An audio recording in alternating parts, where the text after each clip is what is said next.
So let the program begin. We have 4 outstanding guests. Oh, and hi, Kendra, welcome. And Chanel, oh, good, people are starting to come in. It's just in time for the program to begin. So we have 4 incredible guests who live dangerous lives, and I think probably have fun doing it. And I am going to hand it over to Barry, who invited 2 of them, to introduce each one. After you have each been introduced, once all 4 of you have been introduced, I would like for each of you to take a turn, spend a few minutes to elaborate on that. Who are you? What do you do? A few minutes until we go and move on to the Q&A session with the audience. So, Barry. All right. So we've got Marc Anthony Baca. He's an actor, stunt performer, and stunt coordinator with almost 30 years in the film business. He's a former U.S. member, World Cup, 6th-degree black belt, and nominated 3 times into the Black Belt Hall of Fame. He's the founder of the Guardian Anti-Bullying Program. He owns the Stunt Ranch right outside of Austin, Dripping Springs, and we're glad that he's with us tonight. He's also a client. We've got Christian Stokes. Hi, guys.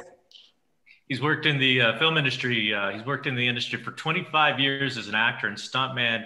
As an actor, he's worked with Jennifer Garner, Matthew McConaughey, Bruce Dern, Sylvester Stallone, and Charlize Theron in the award-winning film Monster.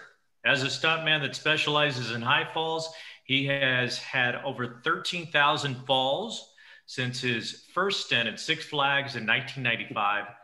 In recent years, he's appeared in TV shows like Leverage, Redemption, Doom Patrol, as well as the feature film, most recently South of Heaven. And so welcome, Christian Stokes. Thank you, sir. Anthony. Yes. Thank you very much. I'm glad to be here. All right. So my introduction will be shorter. You guys, Steve and Ben, you're going to have to finish them off, but I'll start with, I got in touch with you first, Steve. So I'll start with you. Steve, I kind of, sort of, not quite in person, met quite a number of years ago regarding a web festival that used to go on here in Austin. And when I got back in touch with him all this time later, it was after seeing him on television, because apparently, and it might be more by now, I caught him at the end of a whirlwind of interviews about set safety. It was 22 at the time we spoke.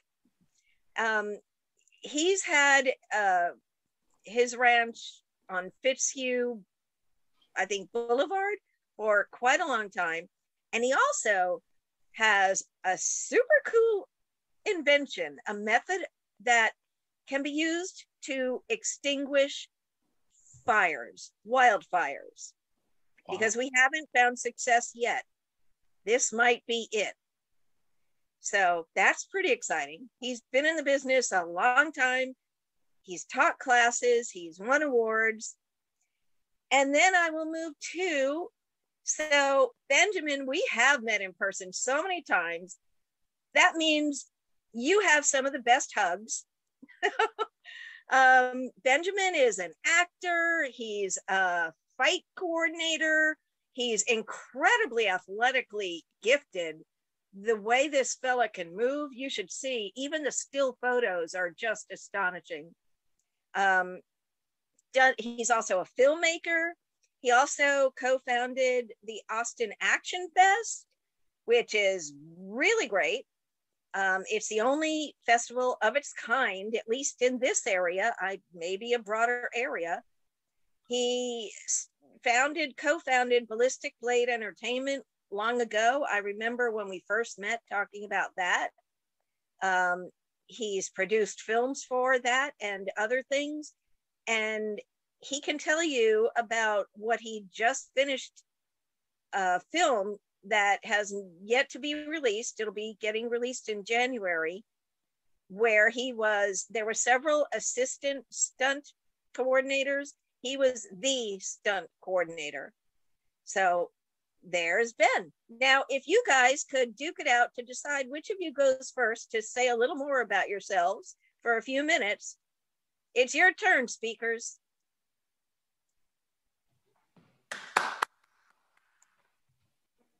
Yes, clapping works. I'm really glad all four of you are here, and the attendees as well. It's like Marc wants to go first. Okay, go for it. Yeah, you're muted, Marc.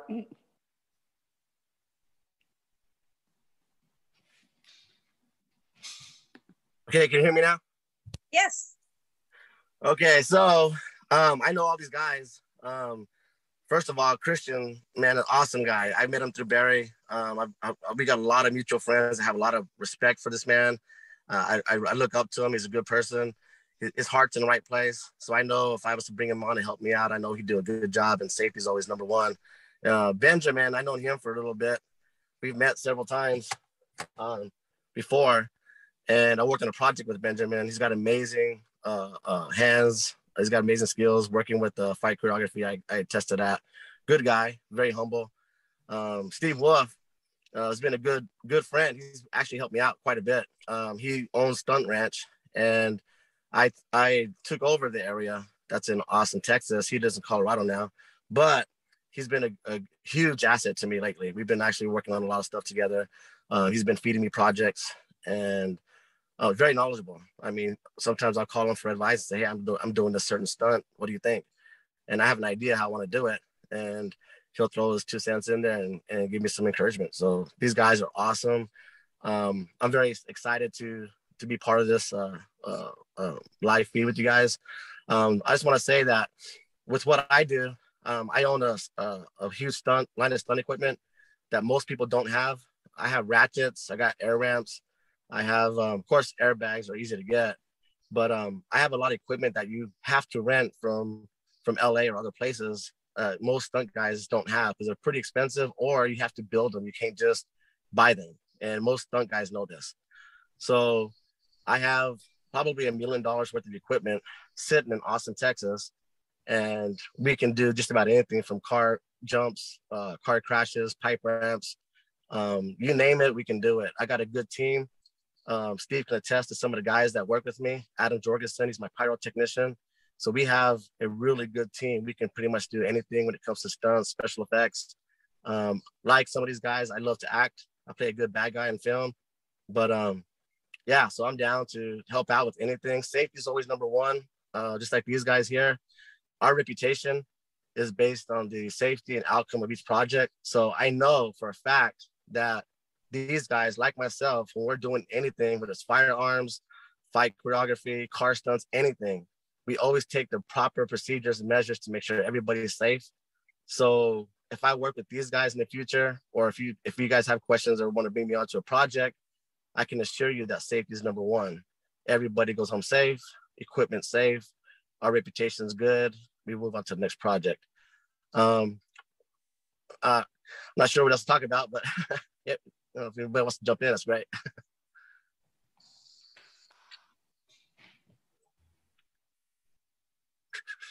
And first of all, thank you, Marc, man. Thanks for that was intro. Great. Yeah. I mean, there's one of the interesting things about stunts in general is reputation and you know, safety. You know, we talk about how safety is first, and there's been a lot in the news about safety on sets and whatnot. But, you know, one of the cool things about this network, stunts is really a network, you know, it's because you're vouching for people coming onto set to do things which are dangerous, that can be life-threatening if done improperly. And so as you go through this career, it really, in the stunt world, there's a lot of who you know, there's a network is so important in the stunt world because of the fact that you have to know the people that are capable of doing the things that you need to do, because you don't want to put anybody in a situation that could cause harm. You know, you've got, like if I'm coordinating a gig and I'm calling somebody in, I'll call somebody like Marc or Ben and some people that I respect and know, and I'll like, listen, this is what I need. I don't have anybody. Who do you recommend? And that's how work gets done in this industry. So when the four of us, you know, we sit up here and we speak, it is so cool to look around and see these respected guys and these guys that are, you know, really, they're putting not just their best foot forward, but they're also looking at the industry, trying to keep the safety standards, trying to make sure everybody goes home safe and having fun on a set, you know. Stunts can be crazy. They can, you know, I think we've all probably got some horror stories, but at the end of the day, you know, we've all gone home and we're here to talk about it. So thank you, Marc. And I'm looking forward to getting to know Steve a little better. And of course, Ben, I've known you for a while as well. So thanks for all being here and talking about this very important subject. Awesome, brother. Steve, you want it?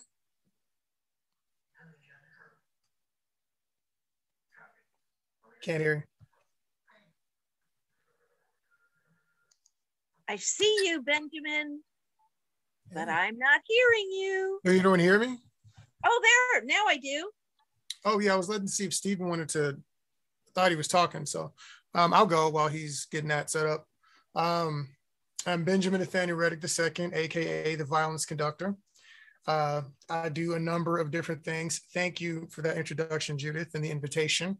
Yeah, I've known these guys for a while. Been out at the Stunt Ranch many times.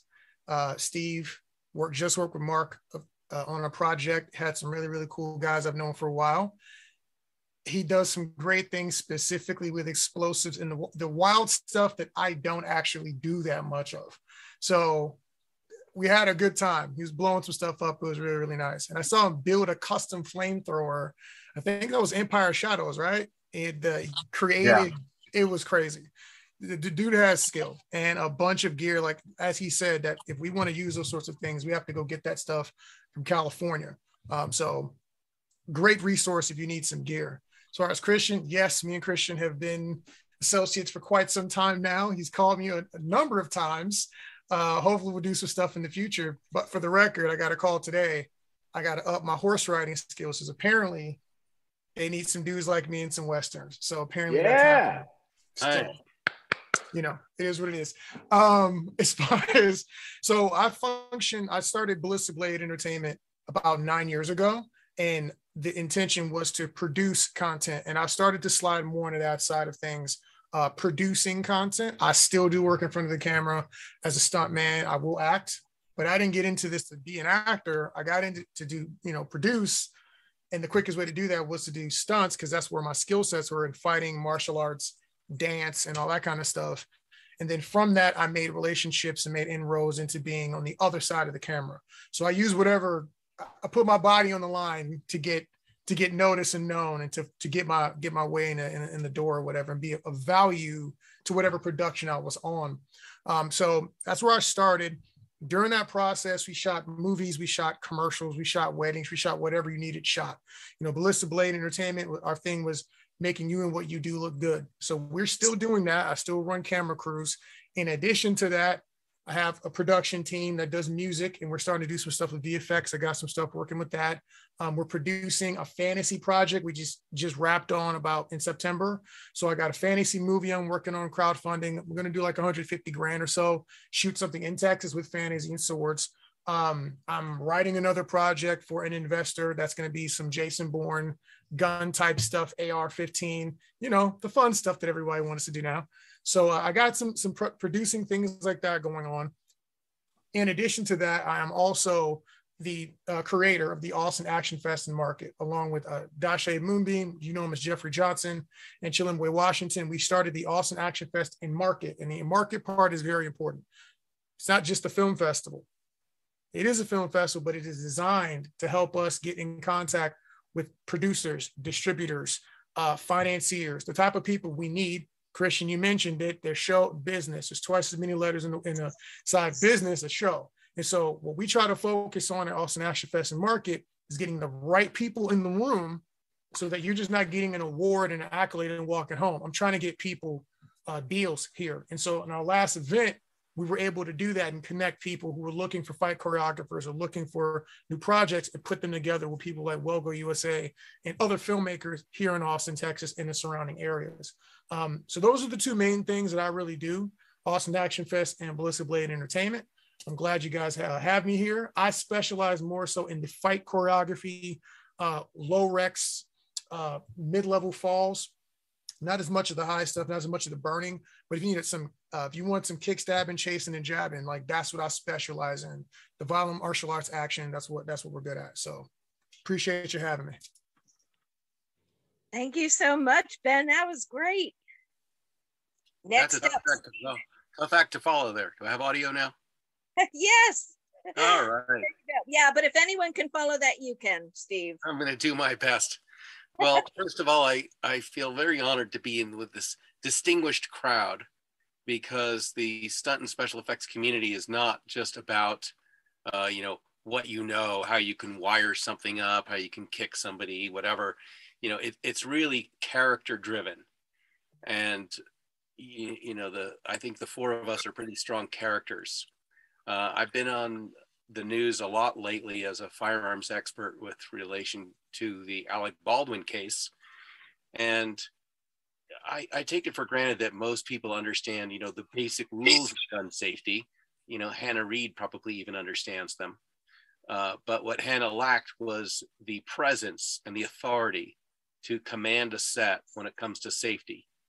And I think that's something that, the four of us kind of bring, that we've been around for a few years, and we're not going to let, little green ADs or people who have, accolades behind their name tell us what to do. When we are setting up stunts, when we're setting up effects, when we're doing pyro, it's our set, and we take responsibility for what goes on safety wise. And if production doesn't like it for some reason, they can stuff it, they can get somebody else to come do it, but we don't take chances with the safety of our comrades and our reputations. And I think that's really an important part of what makes safety safe. Not just what it's not just that we happen to be engineers who, unlike astrophysicists, can be wrong about the expansion rate of the galaxy. You can be off by millions of miles per hour about how fast the galaxy's expanding and still keep your job at a university. We do the type of engineering where if we make a mistake, somebody gets killed. So we have very high stakes science and very important work that we do. So I don't know, that's kind of in a nutshell why I'm glad to be with this gang here. Wow. Well said. Thank you, Steve. That was great. Oh my goodness. I just feel so fortunate that we're getting to pick your brains, all four of you. It's just, wow, the wealth of experience and knowledge and dedication. And thank you so much. Now, some of you touched on things that others knew. We're going to take some Q&As in a few minutes, but I was wondering if there were things that you could expand on among the four of you, because apparently you do all kind of know each other. Absolutely. I know all these guys through reputation if I don't know them personally. And Ben and I have circled camps for years. I get a project and I'll call him in, and the director just sometimes leaves me short on Ben trying to get him in. But and that's the way it works. Texas is a community. I'm a Texas boy, born and raised, and my family's still there. I still go back as often as I can. I wish they get those film incentives worked out so I would never have to leave again. But the Texas industry, we like to take care of each other. We hate to see the work leave, so we want to make sure that we take care of each other as much as we possibly can.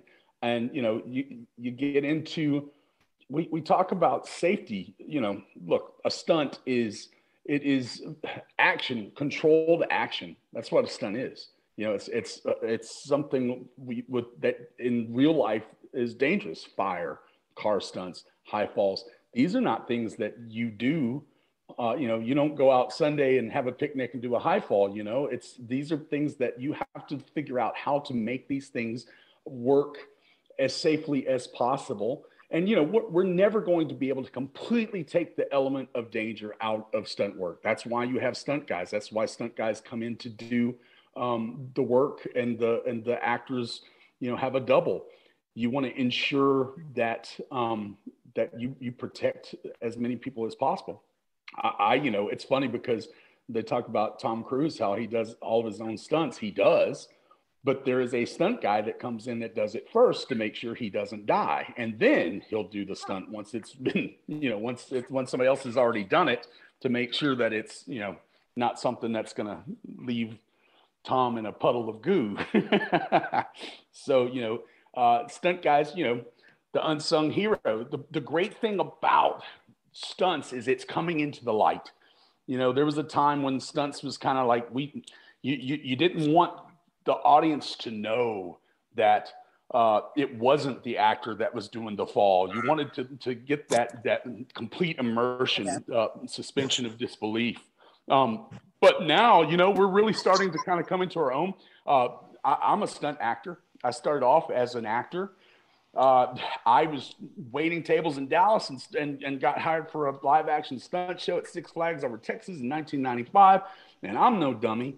I learned everything that I could possibly learn because I saw that as an avenue to further my career. And over time, when I got in Hollywood, I was getting a few acting bits. I was getting a few stunt bits. And then some of my stunt guys noticed that I was doing acting work. And they're like, look, we could start using you for dialogue and doing stunts. We need a guy that will deliver a line and then get dropped with a squib. And I started working as a stunt actor. And so my worlds collided. And now that is a thing. For the past 8 projects I've been on, I've been hired specifically as a stunt actor. Doom Patrol was straight stunt acting. I just got through doing a film where I have to deliver dialogue with Javier Bardem before, he knocks me out cold. It's cool. I love it. It's right up in my wheelhouse. All these years that I've spent, you can start to blend these worlds. Ben talks about how he's blending the world of producing and bringing these action films and all this stuff. And the things that we do, we are not one-dimensional people. We're not two-dimensional people. We are fully dimensional. So we have all these interests and all these likes, and we like to marry them together. Steve, the science of stunts, and that's truly interesting to me. The way that we're able to take these different paths to get to the same place.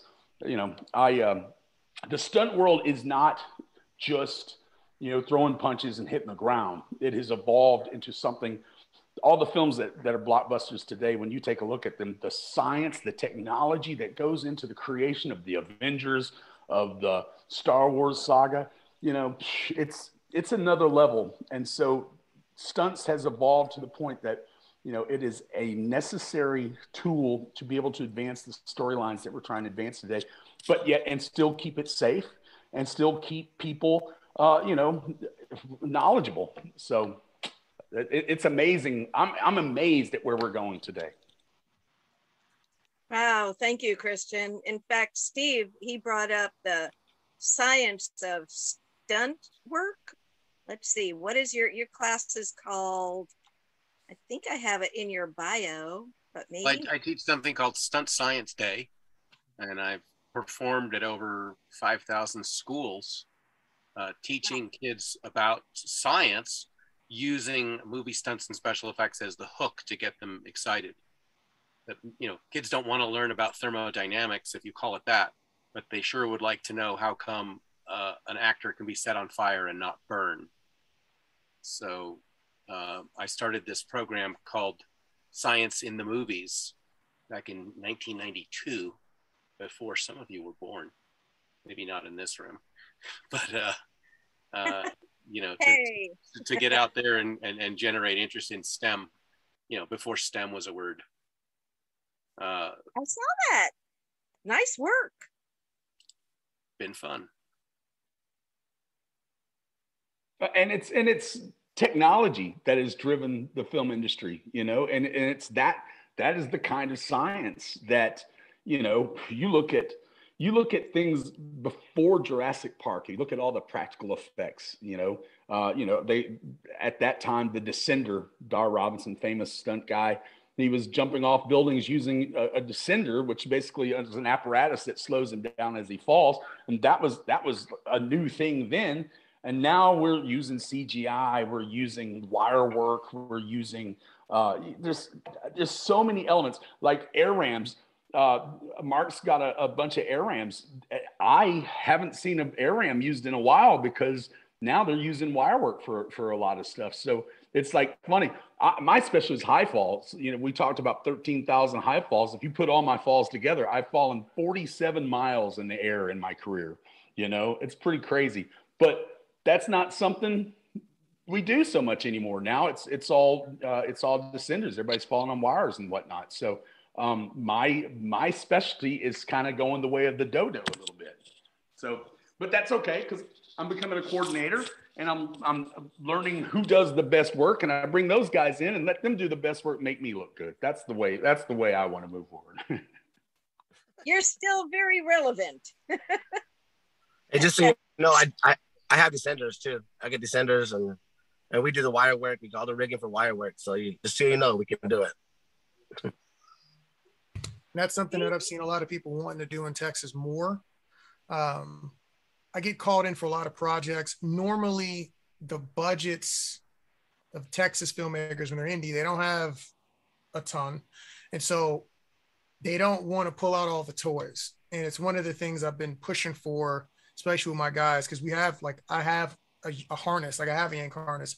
No one's asking to use it. And so I'm like, I guess we got to create something where we need some wires, because like that's that stuff that gives it that Hollywood feel. It's just like with a camera, you don't have to have a track dolly, but man, when you have one, that shot definitely looks cinematic. You know what I mean? And so it's one of those things I think that we can start to incorporate more of this stuff into the project we're doing here, regardless of the budgets and the levels, with higher end stunts, equipment, and also the effects, because now the effects are becoming so affordable now that you can start to really get high-end polish in these movies, even when they don't have a Hollywood budget. So pretty excited about that. There's something to be said too about practical elements. You know, I mean, even if I think the audience has gotten to the point where they can see it, they see the wire work and see some of that stuff. And so I like being able to mix some of that old school stunt work in with the technology. You know, it's kind of like what happened with the Star Wars trilogy. They decided to not use all CGI this last go around. They wanted to use practical effects. I think that, you know, the most relevant, we're becoming so sophisticated as a viewer when we're watching these films and TV shows, because we just spent 2 years in our living room watching TV, watching Netflix, watching all this stuff. And we're getting to a point where we can, our mind can see through the illusion a little bit. If you go back and you look at Jurassic Park in '95, and I remember when I saw it the first time, I was like, wow. And if I go look at it now, I can see the edges. I can see my eye has become sophisticated over the years. And but it's also because we're seeing a lot more of it. That's right. Jurassic Park would have been, oh my God, when it comes out. But now, like every other day, there's some other project that's got high-end effects. And, yeah. And you know, and some effects are better than others. And I'm a big fan of of mixing the practical effects. You know, bring in an air ram, have somebody ride an air ram, and then, you know, save the wire work for, you know, that's more expensive than an air ram, but make sure you got an experienced guy on the ride. You know, of course. Nowadays, there's a lot of stuntmen that don't know how to ride an air ram, you know, that they haven't had that experience because it's all been wire work. So I think there are some things that we don't want to lose. The high falls, being able to teach, you know, 20, 30 foot high falls, make sure that people still know how to, the techniques, so that on these indie films, we can do that stuff without ratcheting that budget up, you know, and get good production value. Just in case the audience doesn't know what we're talking about, I was going to say an air ramp is what launches you through the air like an explosion, and without using wires. And people wonder, why would I use an air ramp? Well, if you're in the desert, we can use a battery. We can run the air ramp with no electricity. We can use a car battery, and we can launch somebody 15, 20 feet in the air onto pads with no wire work.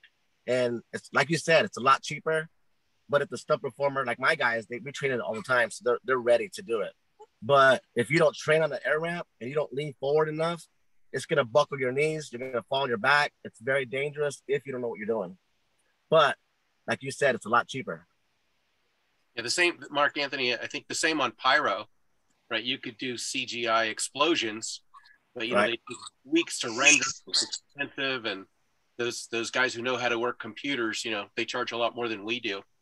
You know, we could blow up a car 15 times before lunch, and you just, you know, the editor can just take their best pick versus trying to render that out for weeks. And if they don't like it, then they're back to the render farm for weeks more.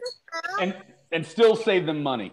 But you know, even the VFX guys that I know, every one of them, whenever we're talking about doing something like that, they're still asking for you to blend in as much practical, like you were talking about, Christian, blending as much practical as you can on set, because that sells the VFX. So even when you are going VFX heavy, you still want to be thinking through how much of this can I practically do on set safely.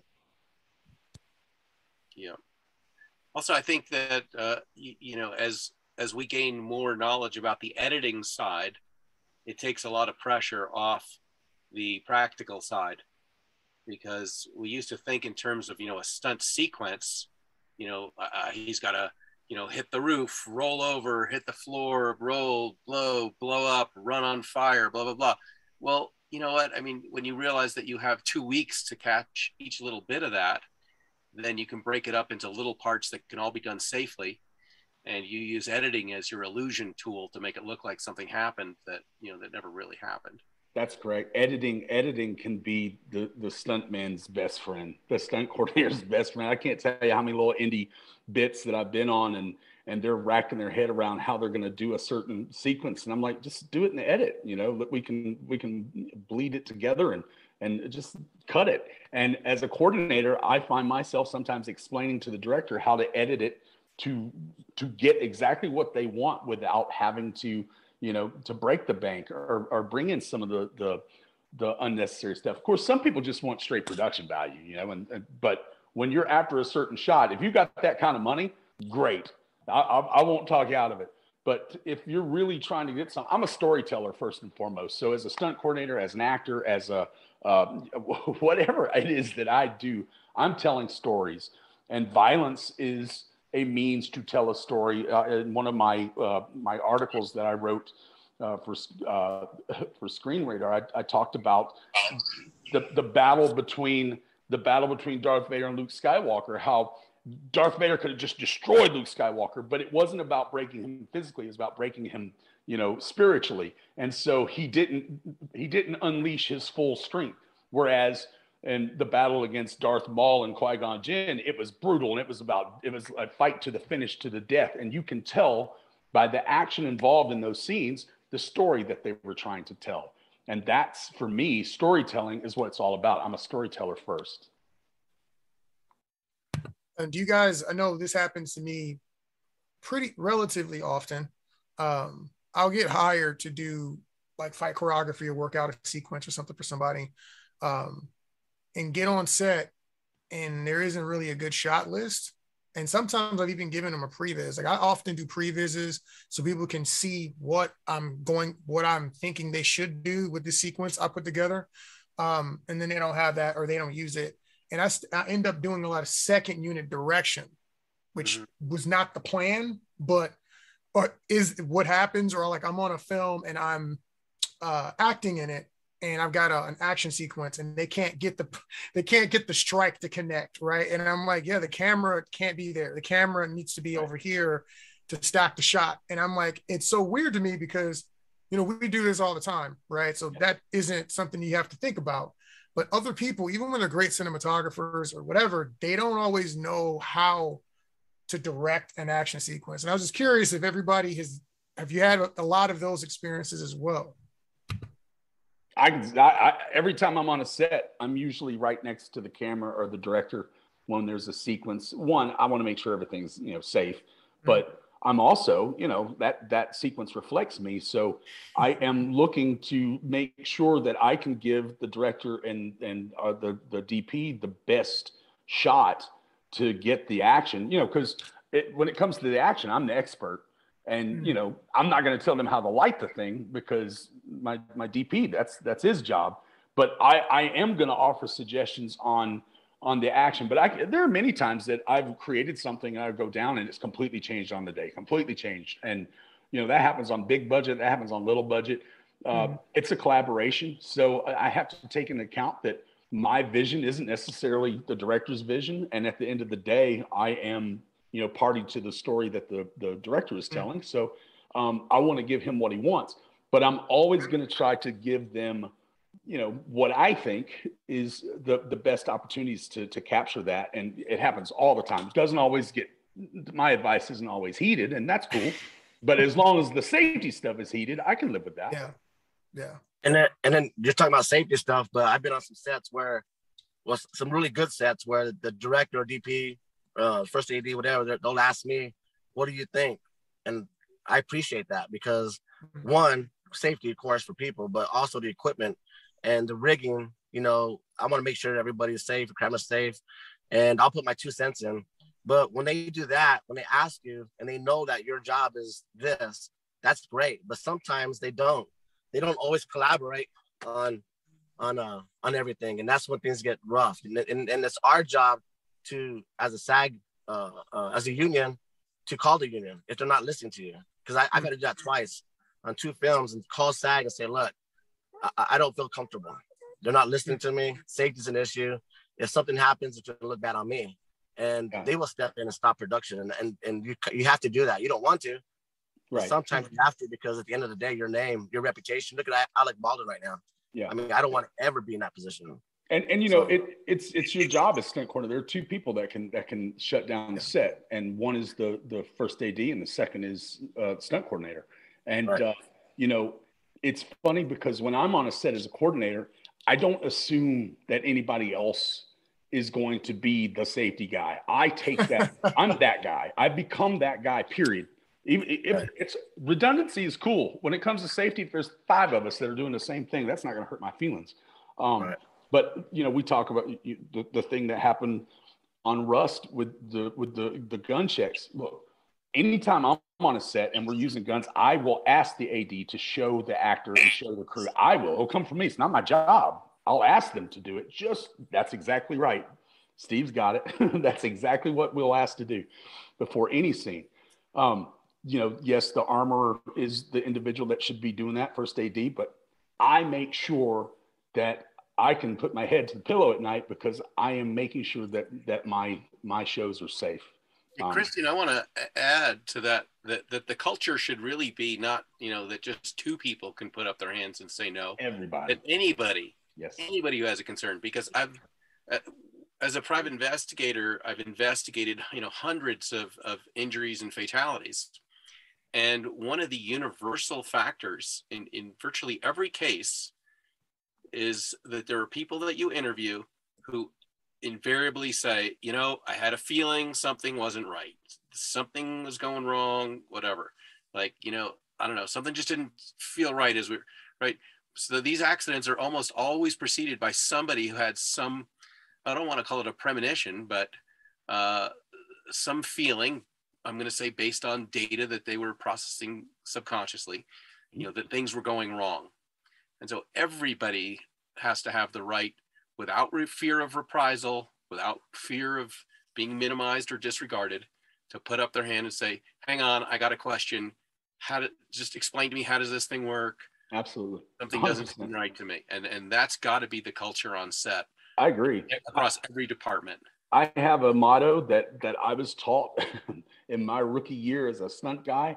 And someone said to me that through your career, remember this: if in doubt, don't.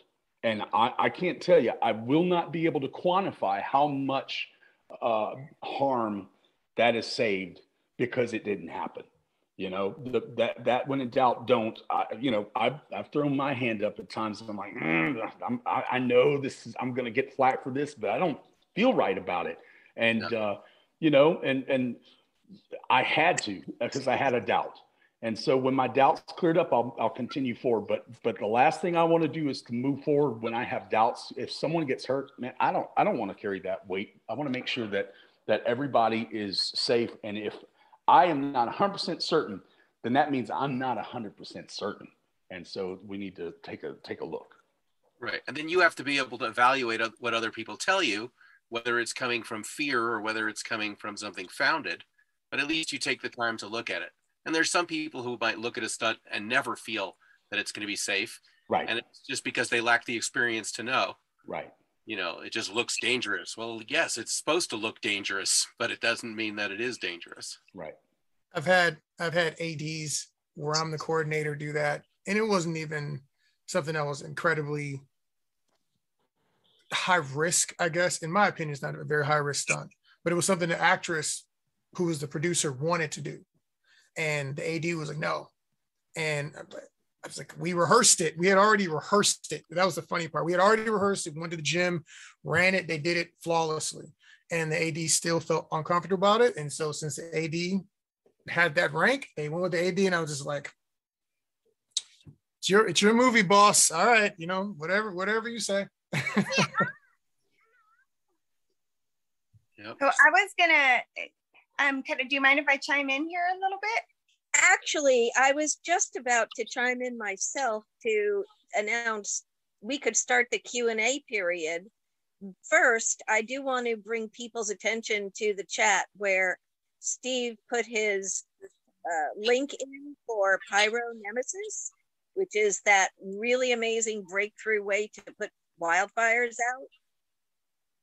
And I also want to welcome all the people who came in while our speakers were talking.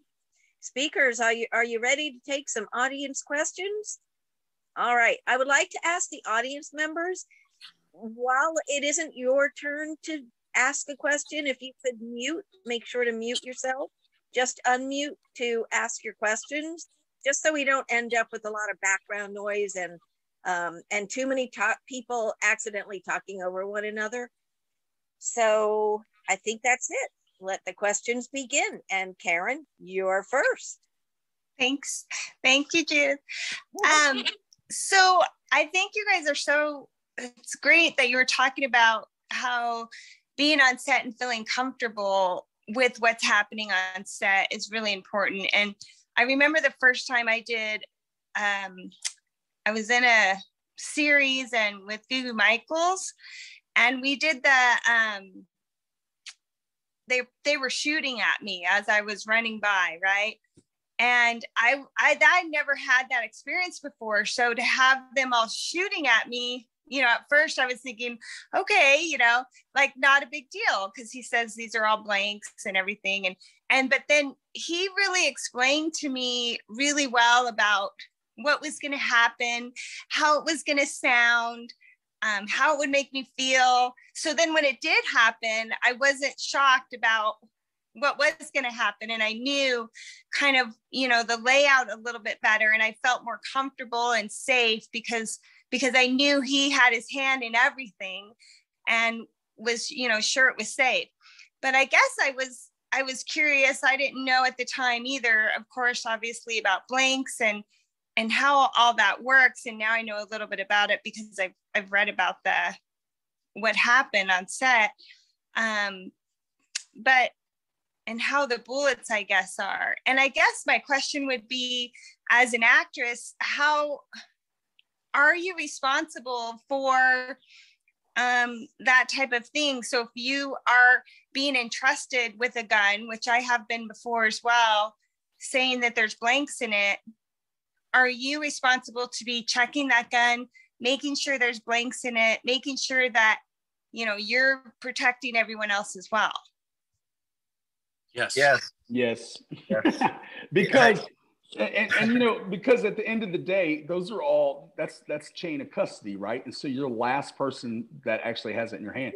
And you may not know anything about weapons. So, I mean, you may not know what you're looking for, but before you get that gun, the last thing that you should ask to do is to have the armorer who hands you that gun to, you know, to open it up, take a look at it, make sure that you're looking at blanks, make sure that the barrel is clear with a light check is one of the ways that they do it.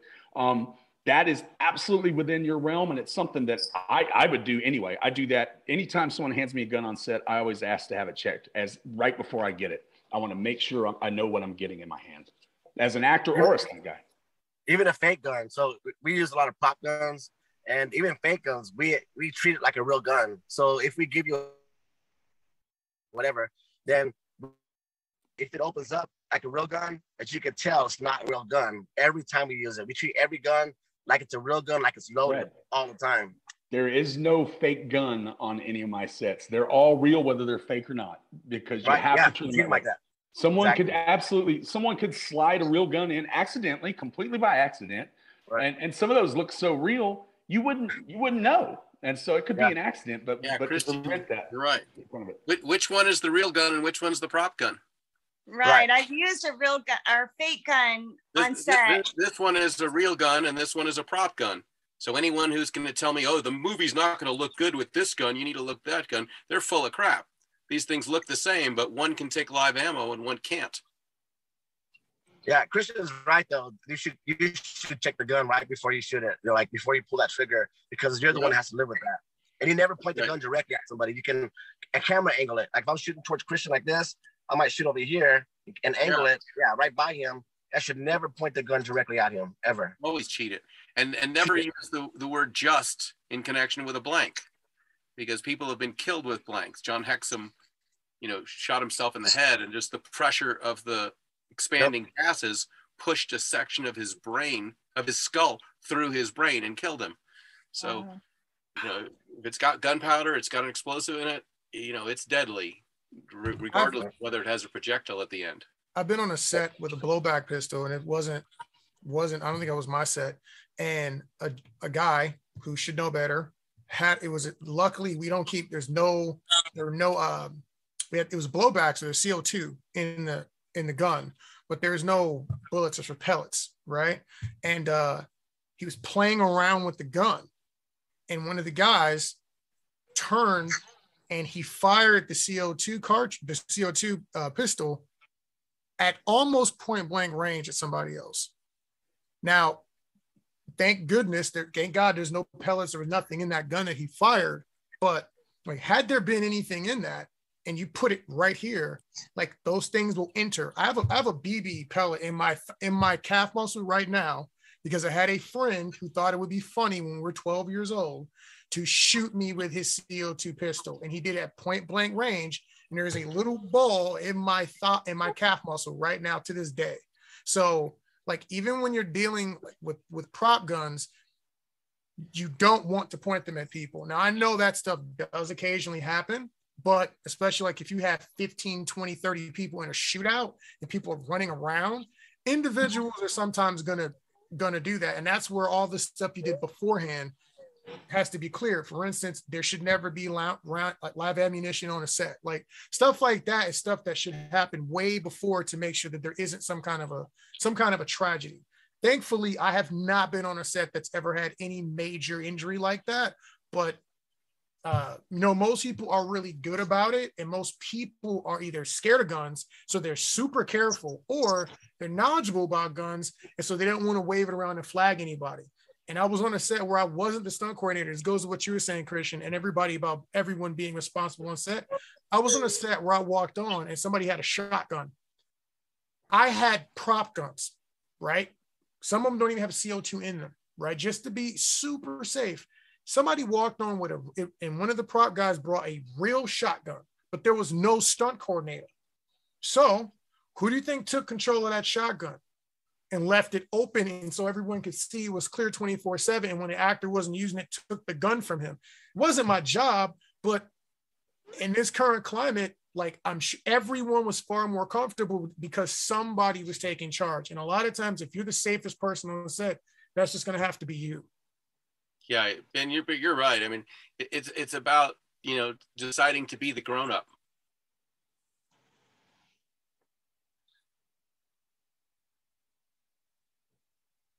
Oop, I lost.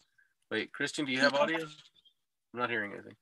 Well, I'm also wondering if anyone else in the audience would like to step up with a question. Please don't be shy. Christian, what's your favorite color? I'm just kidding. I would like to ask a question. Christian, you're muted, by the way. Can you hear me? We hear you, Gary. Go ahead. Okay. I assume that when you're doing a big street scene with explosions, you can shoot from 3 or 4 cameras, no problem. I wonder if you're doing a tight scene with stunts or guns or fights, do you ever use multi-camera shoots, or is it just one camera and keep doing it over? Oh, Multi-camera. Oh, you do use multi-camera shoots. Multi. Makes sense. I've just and then you can use plexiglass too, like for certain camera close-ups or angles, definitely use plexiglass. Yeah. In front of the camera. Wow. Yes. To protect yourself for the camera. You protect the camera and the person behind it. Which there shouldn't be nobody behind it. Yeah. Yeah, depending on what you're shooting, but there shouldn't be nobody behind it though. So. But a lot of multi-camera shots in those events. Right. Yeah. For continuity and so forth. Okay, thank you, guys. Especially if you're doing some big stunt and you may only have enough explosives for 1 go or 2 goes. Now that's not ideal, but it does happen. I've seen it on sets where they don't have enough, powder to do 15 takes, or they don't have enough time. And so that one take is going to have multiple angles on it. And even when we do like street fights and stuff like that, if we have a primary camera, the secondary camera and the primary guy know the fight choreography. So they know where they can be and what the shot list is. And I'll tell, like, if it's Edwin Quiones, which is one of my main secondary camera guys, if I got the primary, I'm like, give me something interesting. Get out of my way and move with me. Give me a cutaway. Give me something just in case.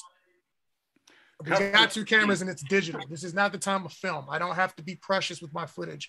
I have, really large SD cards. Let's get some footage in. Right. Yeah, the more coverage you get, the better. Can you guys hear me now? I know I had some issues before. Yeah, yes. Coverage is key.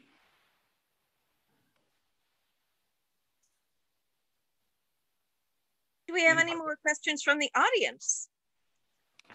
Come on now. Don't not ask. I have a question. Am I muted? Let's go. Nope. No, we hear you. Go for it. So I know with in regard to working with Christian and Marc that I always describe them as both being very much glass half full. No matter what it is, they can tackle it. They can make it happen. Just always on the up and up. You guys, what is the most common trait that you notice amongst all stunt performers, stunt men, stunt women? What do you see? The good ones, it's a willingness to learn. Good and the bad, right? I think that you differentiate the good ones and the bad ones in a willingness to listen and to learn. Really, I think it boils down to that, because you're dealing with stuff that you gotta know when to step up, and you gotta know when to step back too. You can't be in charge all the time. Even as a stunt coordinator, there are things that I don't do well as others, and I will bring in the best to do that. And then I will step back and let them do their job, and they make me look great every time, because they're experts at what they do. And I think that ability to listen to each other and talk things through, I really think that is key to a successful stunt team, and you really want to have a good team around you. Yeah, I'd like to add to that by saying I worked in a lot of movies, bigger budget films, where when I first started becoming a stunt performer, that the ego system was huge. And when we go on a set, I tell my guys to have set etiquette. You're not better than anybody. We're all the same. When we're on set, we take care of business, but we help other people. Right. We show respect, discipline. We don't lose our cool. We help people out. We go the extra mile, and we're always the last ones to leave, because we make sure that there's always somebody with a flat tire. There's always somebody with left their gear. They need help getting their gear set up or put away. we won't touch somebody's expensive equipment unless we ask them. But we never leave people. We're it's like soldiers. We never leave nobody behind. We wait until everybody's gone. We're always the last one to leave. And it's all about etiquette, having the right attitude. Yes, sir, no, sir. I know some people go on set. There's all this cussing going on. We don't get into that. We just, we stay humble. We work hard, and we get the next gig because we treat people right. Yeah, that's right. I love that. Etiquette. Yeah, I wrote a chapter on etiquette, and I'll email it to anybody who wants it. I'd love to read that. I would like to see that written down. I'd like to see that in one place because, you know, yeah, us old guys, we've heard you hear it from 20 different directions. I like to have it in one place, by God. I'd love to have that, Steve. It just means it means that you're as polite in the 14th hour as you are in the first 10 minutes. That's correct. And that it's always yes, sir, or no, sir, flying it in, sir. Yes, that's correct. Just maintaining a professional demeanor. I love the 14th hour. It's my favorite. I tell my guys that when they go on set, like my first guys that come on the first time, I mean, this is their interview. Yeah. And you treat it like an interview because your best foot's forward. You do your best, you work hard. And then the next time they come on, it's like, this is their second interview, and the third interview, and the fourth. And then it's their 50th interview. They're like, when do I stop interviewing? I go, you never stop interviewing. That's fact. When you can't get too comfortable. You can't get too comfortable on a set. It's always professionalism. You can have a good time on the days to have a good time, but still just remember you're still a stunt performer. Well, and listen, I just walked on a set on Monday with Charlie Crawwell, who's a, famous stunt coordinator. That's the first time I ever worked for him. Yeah. And look, I'm the new guy. I've been doing this 25 years, but to Charlie, I'm the new guy. So it starts over every single time. So, I want to do a good job. It was yes, sir, no, sir, move that pad, sir, whatever. And I'm the oldest cat on set. And everybody's like going, look at that dude go. I'm like, that's how I still am here today. Right. And this is a volunteer army. I mean, even this right here, like if I got on here and started getting ridiculous and swearing up a storm and being rude, like you think Christian will call me? I might call you a name. Exactly, right? Like, and here's the thing, like I don't work with people I don't like typically. Like I don't have to. There's enough work out here where you don't have to do that in film. And so if that's the case, your character comes through and it matters. One of the things for me, like when you're talking about like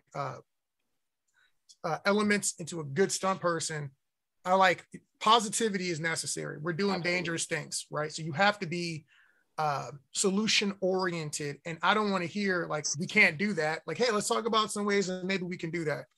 Safety oriented, because you don't do it one time, you do it 15, 20 times. So with a lot of athletic guys, they'll get in, like even myself, oh yeah, I can do that particular backflip. Well, I'm not going to do it once. They need a camera, and the direction was wrong, and then this was wrong. I'm tired by take 15. So like, like I tell people, like when they're asking you, can you do something, exotic? How many times can you do that back to back? Because you're going to do it 15 or 20 times. Honesty. As Christian said, What can you not do? Like right now, because I remember you asked me something about the horse stuff. That's why it's kind of funny. I just got a call to do something for horses, but it's in April. So I got a lot of time. I'm okay on horses, but the stuff they want is probably going to be a bit advanced. But the guy who calls me knows this. But what will normally happen, you'll call a stunt guy and say, hey man, can you gallop a horse, through the desert, the nighttime, whatever. And they're going to be like, yeah. It's like, no, if you don't know how to do that, you're endangering yourself. And your career. And everyone around you, like just be honest, just tell us what's happening. Yeah. Call David Alvarado. He's a great horse stunt guy out of San Antonio. I just saw a question down below. Enjoy. Is that Tootie? Yeah, Tootie. Why don't you unmute and ask your question?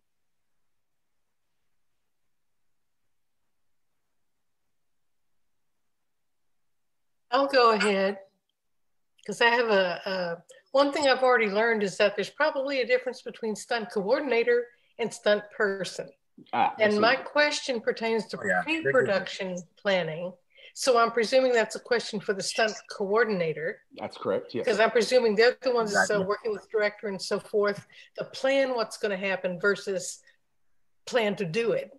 Right. So in production planning, would you be given like a list, a shot list or something that says, okay, on these 5 pages, there's stunts, and then over here, there's another stunt? Or would you have the opportunity to look through the entire script and you assess where it's appropriate to do certain kind of stunt jobs?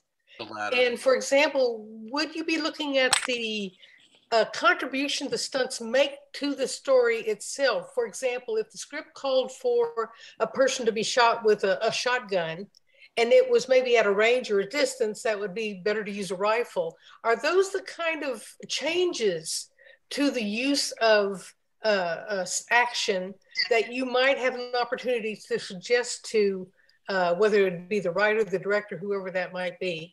And would you rather read the whole script and do that kind of analysis for yourself rather than being given a list of things? Here's the things we want you to do. Kathy, I have a trick that I use when I'm reading scripts, and that's I read the script from the back to the front. And that keeps me from getting lost in the story at all, because I can't figure out the story that way.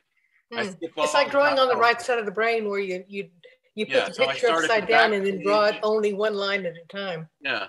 I delete all the dialogue and start at the back page, and I only read the scene description of what's happening. Yeah. And then I make a spreadsheet of everything where I think, you know, a physical, mechanical, or stunt, you know, is called for. Because a lot of times the people in production, they don't realize, you know, that a beer spilling underneath the doorway, you know, that requires a special effects rig if you want to control the rate of the spill, etc. Or, you know, someone's waiting for an elevator and they see the dial moving, you know, well, we better make that dial so it can be reset, you know, as needed. So there's a lot of things that are stunts or effects that people in production wouldn't realize, you know, unless it's in their department. Well, and since you mentioned elevator there, that brings up Grandma's House, the movie. Yes. I had the honor of working with Steve in, but they unexpectedly found that there was an elevator in the house we were shooting in, whereas my character was supposed to have a wardrobe fall on me, and they decided to use the elevator instead. And I remember, Steve, I think you actually repaired the elevator for us so it would work. Wow. But that kind of thing, I imagine this. You also run up changes that occur on set that you have to address that you hadn't planned for. And does that happen very often? And yeah, I see a lot of constantly. I see Christian over there just nodding. Yeah. And now Benjamin's laughing. And it's not, and sometimes it's you know, happy opportunities, happy surprises that come along. You know, hey, we were going to do the fall off this building. Oh, well, look, there's a cliff right next to us. Let's use the cliff. Makes a better movie. So it's both, it's the stunt coordinator who is making those changes and decisions, not the stunt person who's performing it. Correct. Yeah, that's normally, yes, the coordinator. Yes, in normal circumstances, and you know, and I think everybody probably has a different process. I have my process for breaking down scripts for movies is I do prefer to get the script, and I prefer to go through it from top to bottom and make one-liners because. Steve mentioned sometimes they don't realize there's a stunt. It's an actual stunt. That's what I was thinking. And so I will bring that to their attention because for their budget, they need to know that that's a stunt day. You know, I need a stunt double. If you're going to fall on the ice, you don't want an actor falling on the ice. You want a stunt person falling on the ice, or at least a stunt person there as an option. And there is a stunt bump involved with that. And so you want to make sure that, you know, when I break down a script originally, you know, sometimes they'll send me a script to break down and I won't end up coordinating it. I end up helping the producer create the stunt budget. 9 out of 10 times I'll get the coordination gig. Sometimes I'm busy and I can't. And so, you know, somebody else will pick it up or whatnot. But I usually have a large hand in saying what is and what isn't a stunt. Sometimes I'll look at it and, you know, the director doesn't even know how he's going to shoot the scene necessarily. Not yet. He doesn't know how he's going to do it. So I will throw out suggestions. You know, you can do it in edit. We can do it this way. We can do it that way. Sometimes, you know, knowing the story, if I know that that this is in the Civil War, and you know, there's a certain weapon in the Civil War that works better than the weapon that they're talking about. I will advance the storytelling from a historical aspect if I have that knowledge. You know, I will make suggestions, but they're simply suggestions, and I expect them to take that with a grain of salt. And sometimes they'll follow my suggestions, and sometimes they don't. But it's a collaborative effort, and that's why, you know, I don't get what's the term? I don't get too butthurt when someone decides to do something that I didn't suggest, because at the end of the day, you know, we've all got our names on it. And again, as long as the safety comes first, I have no issue with the collaboration. I will say that from my side, it goes a number of different ways. So sometimes someone will call me and they'll have a specific sequence that they need help with. So I'll get that part. Like, hey, we're doing X, Y, Z. We need help with this one part. We need you for one day. Can you come help me with this? Then I might they might tell me exactly what it is, or they might send me something so I can kind of go with it. Now, if I'm doing stunts for the entire project, I'm more like Christian, because this, for instance, like since I do so much fight choreography as well, the fight has to tell a story. So, for instance, if I'm doing a fight scene and it's going to be a brawl in a house, and it's somebody's dad versus an assailant, like a robber, that fight looks a certain way. It doesn't matter what the dad knows. If he goes to jiu-jitsu once a week, that fight looks a certain way, even if he has a certain amount of skill sets. If that's an ex-Marine, that fight looks a different way. Yeah, if that's a criminal, if some assailant or some, you know, random robber accidentally broke into the house of a made guy, you know what I mean, or somebody like that, that's a different kind of fight. It might have different type of tools or maybe different things I want to do in that house. And I have to know, if I'm building a fight like that, well, what kind of a guy is that? What kind of who is this woman who's in this fight? Is she a stay-at-home mom? Is she an MMA fighter? Like, is she doing Tai Chi, or is she doing, you know, MMA, KC, and Muay Thai? Like, all those things are going to be part of how I tell the story in that, you know, that nonverbal story with the combat. So I'm more on Christian's side in the sense that, like, depending on what exactly I'm having to do, I do need to know who the characters are for the actions I'm telling you to make sense. So, like, I worked this weekend, 2 weekends ago, on a South Indian action movie. Well, the guy's running through a junkyard with shotguns and pistols and all this stuff. And I'm like, well, is he Jason Bourne? Is he John Wick? Like, which guy is he? Yeah, will determine how he moves through the space dispatching enemies. So, yeah. And you know, I'll give you an example, Kathy, of how using all these guys, I would break down a script for a movie. I would get the script, I would break it down. I see that there's a particular, the ending is this huge martial arts MMA brawl. I would call up Ben, and send him these pages, and I'd go, take a look at this, give me your thoughts. And then I know that I'm going to have a sequence where I'm going to have to have a car chase. I'm going to call Marc up. I'm going to look, okay, listen, so this is what's going on in this car chase. Marc, is there anything you see specific that I need to be aware of? And then if we're doing something that, you know, maybe has never been done before, or they don't have the budget to do it one way, I'll call up Steve, and I'm like, look, man, we've got some development here, and I want to just kind of nudge your brain and figure out if there's a way that we can do this, that, you know, we're creating a brand new method. You know, this is something that I would do based on what the script, what it opens up. You know, I use the whole community to create a show, and then that way we're all working together. We're all getting paid. We're getting our insurance. We're taking care of each other, and we have a great project. And we build that network. We build that team, and that's how you stay successful. You keep your team together. You know, anybody that's ever won a Super Bowl knows you got to keep your team together. Keep the team fed. But one thing you said, Kathy, that was important, and I don't want to skip that. You said, do you sometimes get the shot list? I almost never get a shot list, right? Often I'm providing them with what I think works, and then their DP does whatever he wants. But I do ask what kind of camera movements we're going to do. Mm-hmm. So Jason Bourne looks different than Crouching Tiger, and the choreography isn't the same. If I know you're going to do the style of the scenes are different. Yeah, if you're doing top-down drone shots, well, I got to do big looping punches where people are slipping underneath to use that, and the spacing has to be different because depending on where the camera is, it changes some stuff because they don't always change the camera move for the fight. Sometimes I adjust the fight for what the camera wants to do. Is it a one take? Okay, we might have to put a tussle in the middle to reposition the actors in this one place.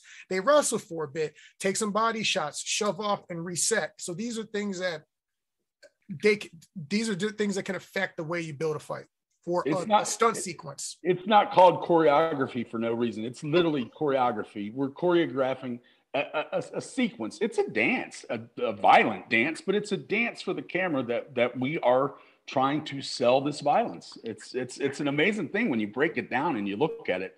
Choreography is the exact right word for it. And a lot of times, I have another question. Oh, Mark, go ahead. Oh, I was gonna say really quick. As a stunt coordinator, usually I would bring in one of my guys to help do the fight choreography. I was a fight choreographer for 20 years before I started doing stunt coordinating, and so I would oftentimes, if I'm coordinating the film and there's a lot of fight scenes, I'll bring in one of my black belts or one of my guys who are really good at putting together some fight scenes, and I'll check out the fight scenes and then add to them or take away a little bit. So they'll help me out because I don't have time to do all of it. So I got to do everything else. But like Christian, I like to read the whole entire script. I'll highlight the certain things I need to know that they need to know. And then, like you said, also create the budget for them, because what happens a lot of times, we can't afford to do that. Then we start cutting down we don't need an armor because we can't afford that. So we always make sure that they know what and then they can get rid of the stunt medic too, right? You're right. Oh, yeah. And I have to tell them when to bring an ambulance, like we got to make sure we got an ambulance on set on certain days. Like, we didn't think about that. Well, we need an ambulance. Hopefully we'll never use it, but it's money well spent. Those are the kinds of things that sometimes you have to look at, May I have another question? If you wouldn't mind, we have at least one person who also has a question. Yes. It's okay. I just want to make sure Tootie gets her chance. And also just want to remind Kendra, Chanel, David, let's see, Erica. Anyone who hasn't asked a question yet. Erica, there, yes. All right. I've seen photos of you on Facebook, aplenty. I see a hand up. The other Reddic. But yeah, I want to make sure Tootie gets, I'm sorry, want to make sure Tootie gets her chance to ask her question. And if anybody else has a question, if you could say so in the chat, so we have an idea of who's got what questions, that would be very helpful. Tootie, unmute. Let's hear your question. Okay, so my question was, would taking stunt classes assist in the career of an actor if they wanted to book more roles? And if so, do any of you guys do those beginner stunt classes? Yes. I think probably yes all the way around. I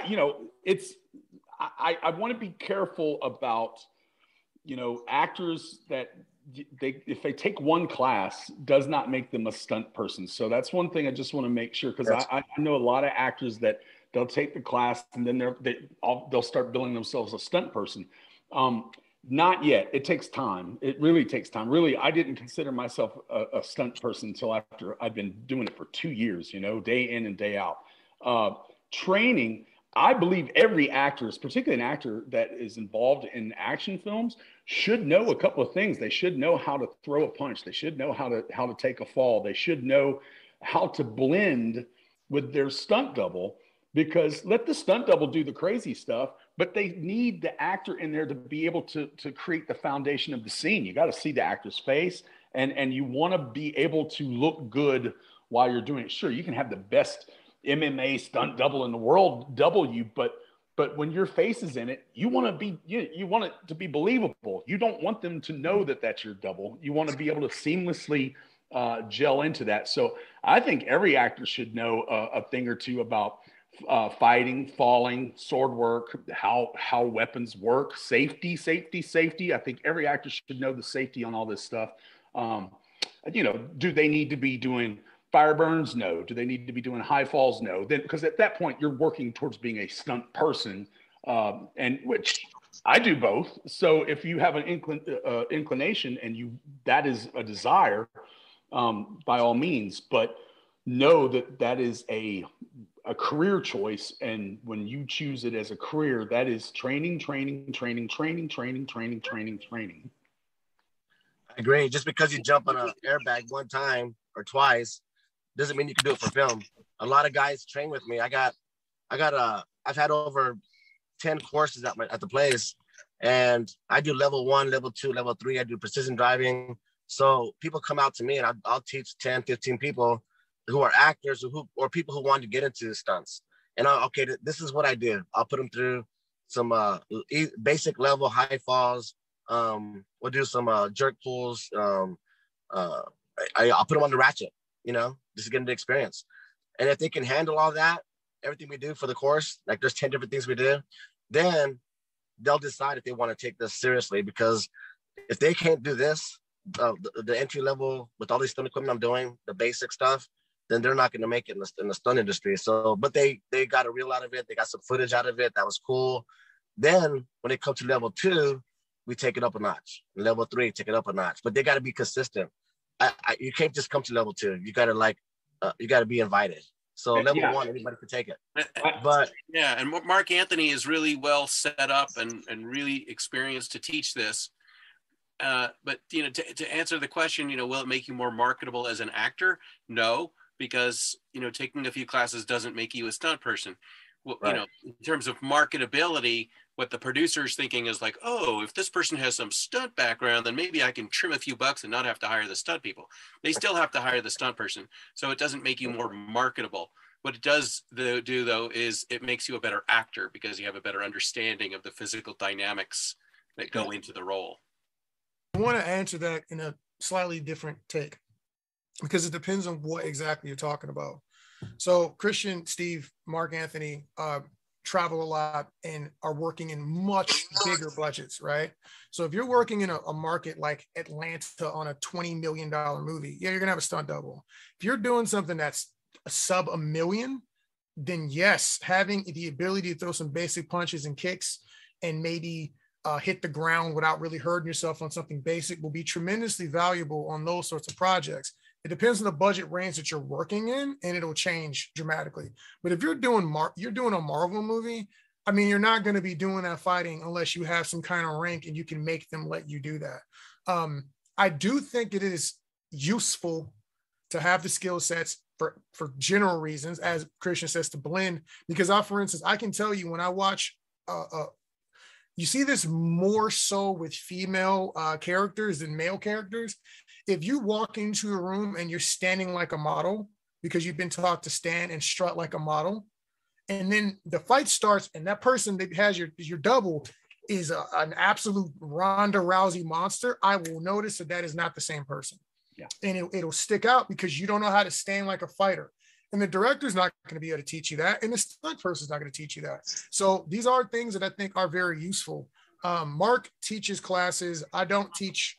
I do workouts at Jungle Movement Academy in Round Rock, but we don't do classes. I don't teach classes like that. And occasionally we'll do some fight choreography just for fun, but I don't do structured classes. So I would say get with Marc if you want to do stunts and falls. And I think he does some hand-to-hand stuff as well. I've seen Jomer and you doing some hand-to-hand stuff and some weapons as well. If not that, probably a martial arts class. The only problem is that in film, you do so many different things that one class probably is going to teach you everything you want to know. Because normally you need some basic boxing, you need some basic taekwondo or karate style kicks, maybe some one-hand sword stuff. So if you could do like seminars, those are probably the quickest way to do it. If you're going to take real martial arts, either go heavy in something you really enjoy for fitness reasons, or you take a little Kali class here, a little Hemo over here, a saber course in this time to get good enough, or some stage combat courses offered by Society of American Fight Directors. They do some things as well. Those might make more sense for you than, being a black belt in Taekwondo in order to be a stunt actor or an action actress. And if you play cops and soldiers, a tactical class is good because you want to know how to hold a gun. You want to look legitimate when you're clearing a room. I mean, these are things that I think absolutely help the actor in terms of believability. Yeah, I mean, how many times you see them holding the gun? You know, so remember, policemen and soldiers watch these movies too, and they'll be the first to recognize a fake, right? So you want to as an actor, you want to bring authenticity to your role. So therefore, do the background, do the work to inhabit the character. Just so you know, I do teach all those things at our place, and I'm about to open up an indoor training facility. I used to own a chain of 8 martial arts studios at one time, but now I'm gonna open up a film film fighting studio. So basically, I'm gonna teach these on a regular basis, and we're gonna open up one in Austin and one in San Antonio. So let me know if you're interested. Send me some information. Tootie knows. She goes, I see it all the time. Thank you. Thank you. You're welcome. Kendra has a question. Kendra, would you like to unmute and speak away your question?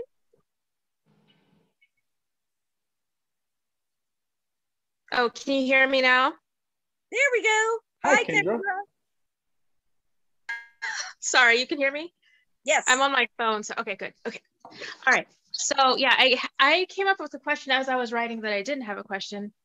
I'm a writer, and when I'm writing action scenes, if I write a fight scene or something that needs choreography, I usually don't write a bunch of detail. I'm curious to hear from your perspective, should I research more by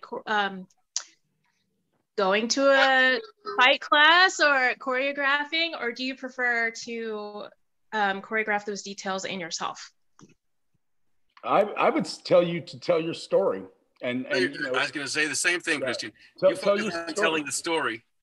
Yeah, if you tell the story, I'm going to pick up what you're putting down, and I'll be able to translate that into the action. Now, if there's some specific things that you need to happen in your tale, like you talk about like the fight at the end of Roadhouse where our hero punches out and rips out the bad guy's throat. I mean, those I want to know the things that dramatically tell your story, because I'll find a way to incorporate that. But doing a play-by-play doesn't really do your story very well, because we'll be able to infer and figure it out, and then the director's going to have his input, and everybody's going to have their input. At the end of the day, you tell your story, and we'll collaboratively come to the place to make it happen.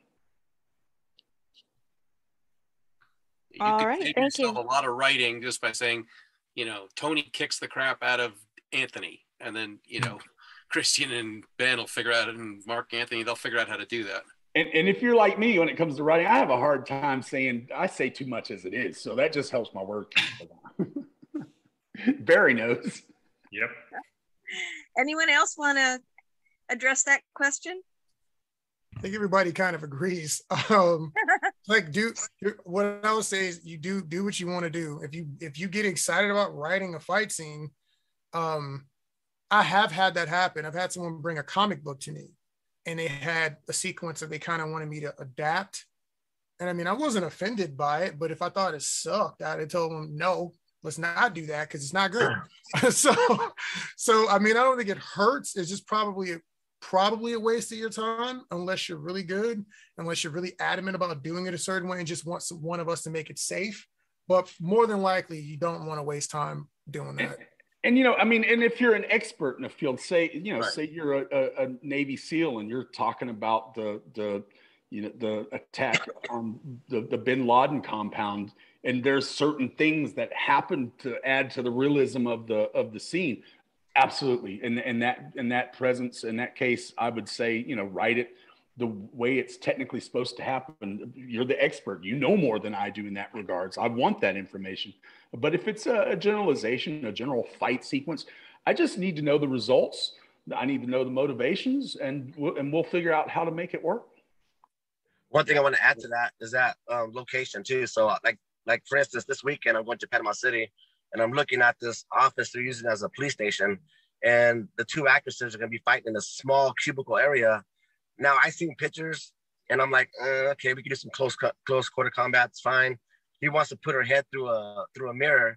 and we make props. So I'm like, well, if you put her head through like a picture frame instead, it's a lot easier to make, and we can make that for you. And so I'm heading up there this weekend to Panama City to look at the location, because then I have a good idea of what I'm working with, space-wise, what's around. I mean, we don't want to destroy nothing, so that also helps too. Location, is it outside? I mean, the foundation. And so. Mark, and this is something, I mean, all you guys have run into, I'm sure. Then you get on set, and then your set designers come in and put all this crazy stuff, and you're like, what's this doing here? And there's all these things that you can use, or they're practical things that you can't use. And, you know, you need to figure out how to, you know, if you're fighting and there's a machete on the wall, well, why wouldn't you take the machete and use it? You know, I mean, so there's things that you have to account for when you get in there to take a look around, like, we can't have that there. Why? Because why wouldn't she use the machete, right? On the fly, yeah. On the fly, you got to make these choices really fast. Yep. Yeah. So Erica has her hand up. Would you like to unmute? Yes. Okay, so listening to you guys talk and knowing a little bit about the industry, I think a lot of people know it's famously pretty hard to break into the industry and get a foothold. And, you know, but I've also heard people say, you know, if you have a team that you trust, you stick with your team. So given that premise, how do you feel about nepotism now that you have established careers versus how you felt about it when you first got started? Oh, and truth, it's funny because I've learned there's two ways into show business. You're either born into it or you're adopted into it, right? And I was adopted into it by a fellow by the name of David Morzo, who's a big-time stunt coordinator. We did a bunch of live action stuff. So, I mean, I never had an issue with it because I literally was, from the beginning, it was straight up a good friend of mine that pulled me up the ranks. And my feeling is that here's the way I pay that back is I reach down and I pull people up through the ranks. So I do create a team around me, but my team is successful. And so they're not always working for me. They're working for different people. And so I sometimes need that spot filled, and maybe I don't know that person. I'll ask my team, and my team will recommend somebody, and I trust my team. So if they vouch for somebody, I'm going to give them a shot. And so I'll reach down and I'll pull somebody up. You know, it's their shot.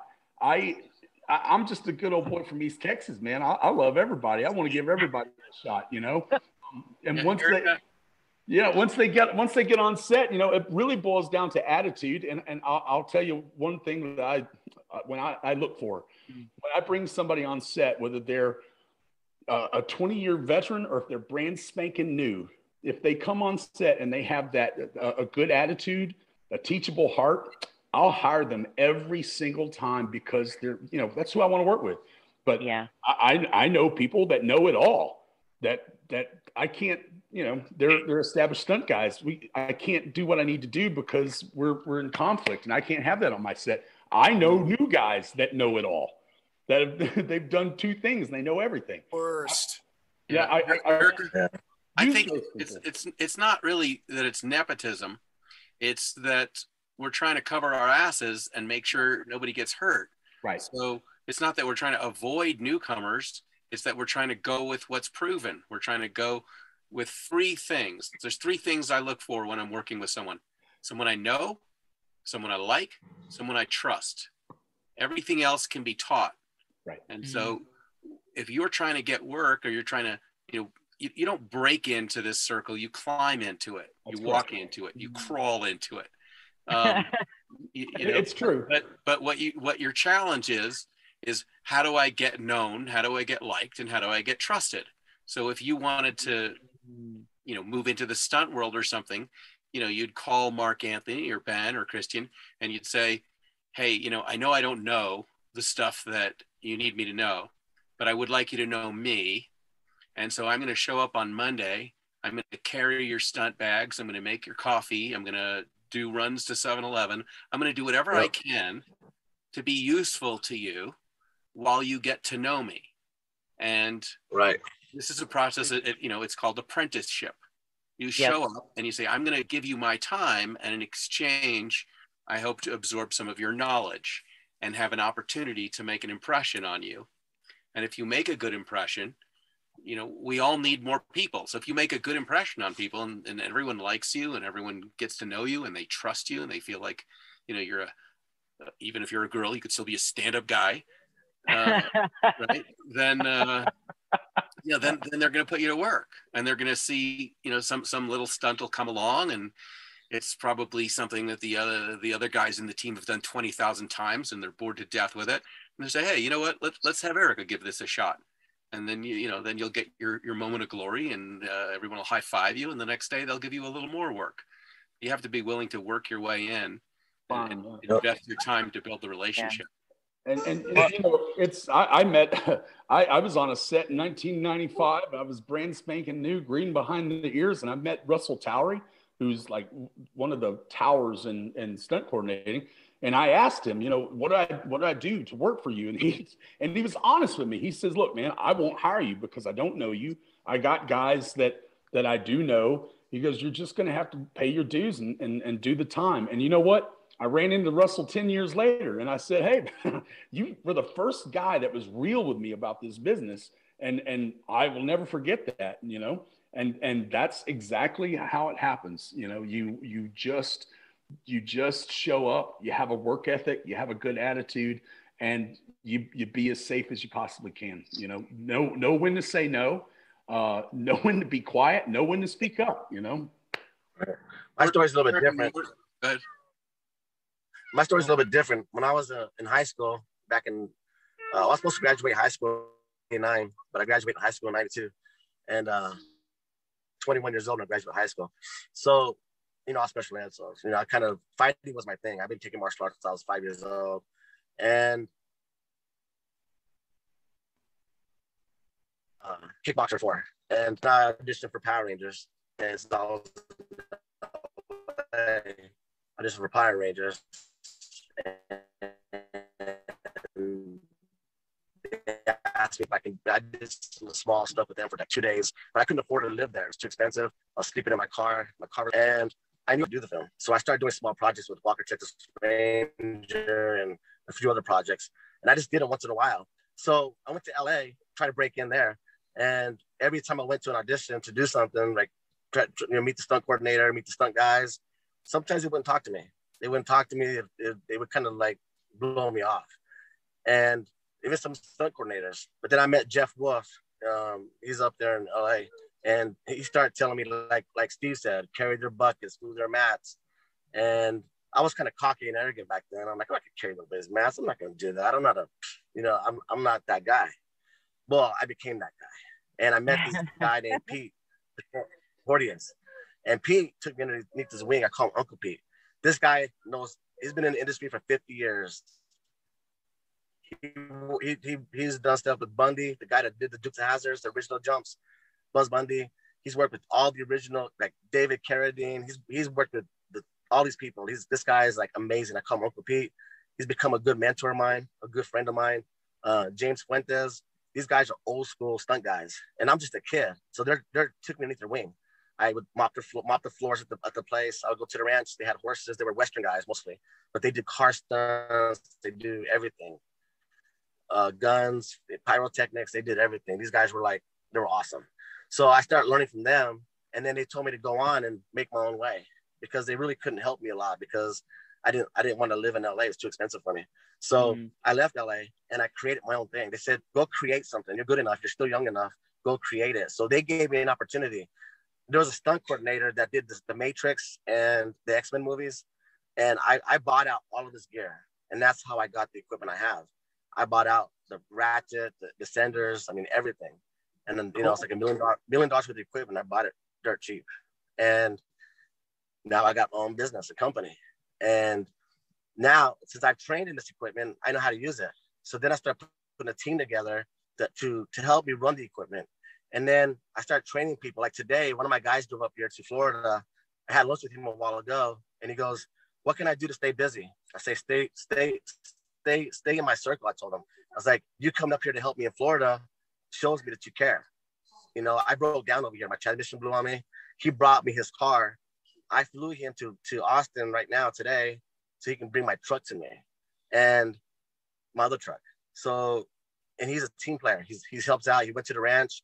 He cleaned up that place really good for me. You know, I gave him some money for helping me out, but I appreciate it. He didn't ask for nothing. And I told him today, I was like, you know what? You're my guy. You showed me you're there for me. You've been there for me. You put your foot forward. I was like, I'm going to get you on some gigs with me. And this guy has potential. He's really good. He's a little green, but he's reliable, respectful. He's got etiquette. He's been on some films with me before, but he's shown me that he's very passionate and he's humble. And I like that a lot. So if I can count on the people, they show up, they're willing to learn. I got guys and girls that are doing this for me. So now those are the people I pull. Like when I'm looking for a stunt gig, it's like I got 80 people on my roster. Well, I'm gonna pick the top 5 that I see every day or talk to on a regular basis, right? They're gonna feed first, and then I'll pick other people if I need them. But if they stay in my circle, stay in my radar, we're busy together, we're doing stuff together, we're like a family, then I'll keep them busy. They'll be working on films every day. So, well, I know one thing.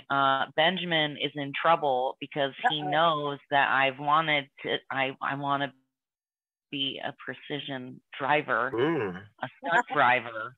I didn't know there was somebody in Texas where I could take a class. Yeah, that's what I do. Yep. I'll just say that I used to own an '84 Volkswagen Rabbit, and I lived on literally the worst dirt road in Vermont. And I used to drive it like a rally car, and it was super fun. And I thought maybe someday I might be a stunt driver, but alas. It's not too late. I mean, I'm saying. So Benjamin, you're going to so how do people find out like when y'all's classes are? Do you guys all have websites where we can go see where you're at, what you're doing, how to get in touch? Yes, well, I got one on Facebook that I'm really busy with. It's called Texas Hollywood Stunts and Film. Benjamin knows where it's at. He's on it. So I also have a website too, and we put classes on there. We have classes that come up on there, so you can sign up. Yeah. Cool. I'm gonna be a race car driver. So real quick so silly. Marc, you haven't quite started that up in Austin yet. You're just about to. No, I'm in Austin. Yes, we've been there for 2 years almost. Teaching classes. Yes. Mm-hmm. Uh-oh. I was trying to save you, Ben. There's no saving. There's no saving Ben now. You already knew about him. It's whatever. I'm not whatever. I'm fine. Listen, but I do want to weigh in on some of the things you guys said. As far as I didn't get in through nepotism either. I didn't know anybody specifically. It's kind of when you said you can't force your way in. It's like, yeah, but I kind of did the way that Marc Anthony's talking about. So I could fight already. I've been fighting since I was like 16, and I could dance and I could do flips and stuff, right? And I had a guy I was teaching to dance actually, who was an actor named Roger Edwards, and he was in I think Jarhead or something. And he was like, yeah, man, I need to learn to dance because I'm black. And I was like, what does that have to do with anything? He says, eventually they're going to ask me to dance in a movie. So I would teach him how to pop lock and stuff, this kind of stuff for money. And so then he said, hey, all those things you do for fun at the club, he said, when you're dancing and when battling, he said, that's stunts. You should do that. And so eventually, 4 or 5 years after that, I was in Austin and I had an opportunity to get really involved. And I didn't know anybody. Like there was no one I knew I could go to at the time. And so I was just doing whatever was on Craigslist, whatever things I saw, whatever ads, I'd go to those. And it wasn't until I got connected with Robert Brown, who's another stunt guy who's out in LA now, that I started really doing a lot of stunt training. But by that time I already had Ballistic Blade. So when I wasn't getting cast in things and when there wasn't anyone for me to double or whatever, because that was one of my issues, I'm 6 foot even, about 190 pounds, right? There's not a black guy in a movie who looks like me. Who am I doubling? So in Texas, we weren't doing a lot of action where there were guys who looked like me that I could double. So I was either going to be a bad guy and I just didn't see a lot of roles like that, or I had to go make my own opportunity. So we'd go in the yard with some cameras and fight. that's how I got known in Austin, really, was getting cameras and me and my friends doing fights and practicing. And what we were doing is we were mimicking things we saw on the internet, mimicking the falls, mimicking whatever, until I took a class. It was like a stunt training, I think Janelle Bayless-Smith put on, and I met Zico Farizada and I met Robert Stephen Brown. And when I met those two, they introduced me to some more stuff and some more technical things. Then by that time, I had already started working on a feature film, and I did a casting call for my feature film. And then I met Dashade Moonbeam, Jeffrey Johnson. I met Damon Smith. I met John Sabberry. These are the guys that teach like lightsaber combat, but they also do African warrior arts. And so I met with those guys, and then they kind of took me under their wing in instruction. And once I had some training under my belt, things really started to move. But I didn't have like a big, like an OG stunt coordinator who was like putting me onto things. And I didn't go pay the type of respects that you normally pay. I was helpful and friendly when I was on set, and when I was able to go to mixers and meet people like Christian or Jeff Wolf or Schwani. When I was in those places, I was always nice and cordial and introducing. I was helpful as I possibly could be, but I kind of had to get much of it on my own. And then once I kind of got stuff going, then I got kind of pulled into those circles, and it kind of worked out that way. So it's like a little half and half. And, you know, I will add this bit, you know, I don't want people to think that it's like this overwhelming, that it's, you know, difficult to break into. If I can recommend anything, it would be live shows, live stunt shows. I really got my start in live stunt shows. That's not what broke me into film and TV, but that's what the day in and day out doing a show 6 times a day. And I ended up doing the live show for 5 years all over the world. I got to travel. I got to do all these cool things. And all these people that I met that ended up opening that door for me they were doing the live shows with me. Was before they were in stunt coordinating and whatnot. But I was better than most everybody around me. Didn't know it, but I was, because I was doing it day in, day out. I was training daily, 6 times a day, doing fight choreography, doing high falls, fire burns, ratchet pulls, all these different things. And when the Cali was like that. That's exactly right. And so, you know, I just ran this big thing for Marvel called the Marvel Universe Live, where we did arena shows all over the world, man. And I started off as a stunt trainer, and I became the director of that show. And we kept losing actors, and they're like, why are we losing actors? Because everybody was hiring them because they were so well trained. They were doing it day in and day out. So when the auditions would come up, they would go in and they would just shine, because someone who trains once a week versus someone that trains, you know, 5 times a day, 5 days a week, there's a huge gap in ability there. And it's all just skills and second nature at that point. So I would say for anybody that's new, that's looking to break into stunts, that the live show is the training ground. And you know, there used to be a time where that wasn't quite acceptable, but the vast majority of the stunt guys I know today came up in the live shows. A lot of the stunt coordinators. My roommate Adam Horowitz is over here trying to not be on screen. Hey, me. So, you know, that's all. And there he is. So all kinds of training opportunities. So before you're ready to go, be ready. And live shows gives you that opportunity. And actually, when I was training with Gilder Silent Sword and Damon Stiff and all those guys, they're live action guys. They were doing wrestling and live steel combat sword play. Like they were legit, they were like the most legit Absolutely. Guys I'd ever seen. I saw them do a demonstration one time at SAFD with blunted steel. It looked like a fight scene. And it was like, they're just that good. They're that fast. They train all the time. It still hurts when it gets your knuckles. Absolutely. But like what you're saying is like when you can do things live, you can do that Tony Jaa-esque one take for 15 minutes when you've been training like that and you don't get a cut and you don't have a break. Like most people can't do that. One of the things I will say for anybody who's interested in getting going, Erica, anyone else, is that you probably have a skill that you don't realize that you have. To you, it's just a thing you did. To somebody else, it is a stunt.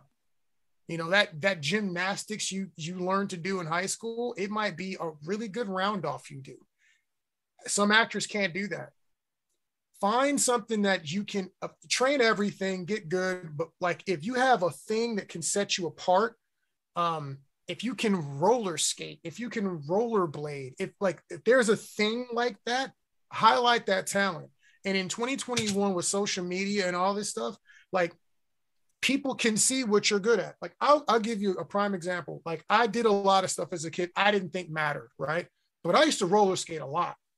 I didn't realize that was valuable until I put a post up on Instagram one time and I had people contacting me about doing a video with the roller skates because I was learning how to rhythm skate. I didn't realize it was something people couldn't do. I just thought everybody could do that stuff. So you probably have some unique skill sets and some stuff that you're pretty good at that I may not be good at. And you maybe played lacrosse in high school. I can't do that. Highlight those talents because those are the things that can set you apart. And maybe there's a role that's like perfect for you and they're looking for you for this one thing. And then once you're in the door for that specialty skill, now they're like, oh, this is a good person. She's great. He's awesome. And then it just comes from there. Then it's just a matter of character and training. So and to back that up, there's just a casting for stunt people that came out looking for roller skaters. They were looking for expert roller skaters. Literally happened last week, you know? So that's the truth. Football, playing football, that's a specialty. People, they make football movies and they're people, yes. Football coordinators, they need people to hit the ground, to tackle, to catch, all that stuff. That's real deal stuff. I put a link in the chat there, bit.ly/setikit, if anyone wants to take a peek.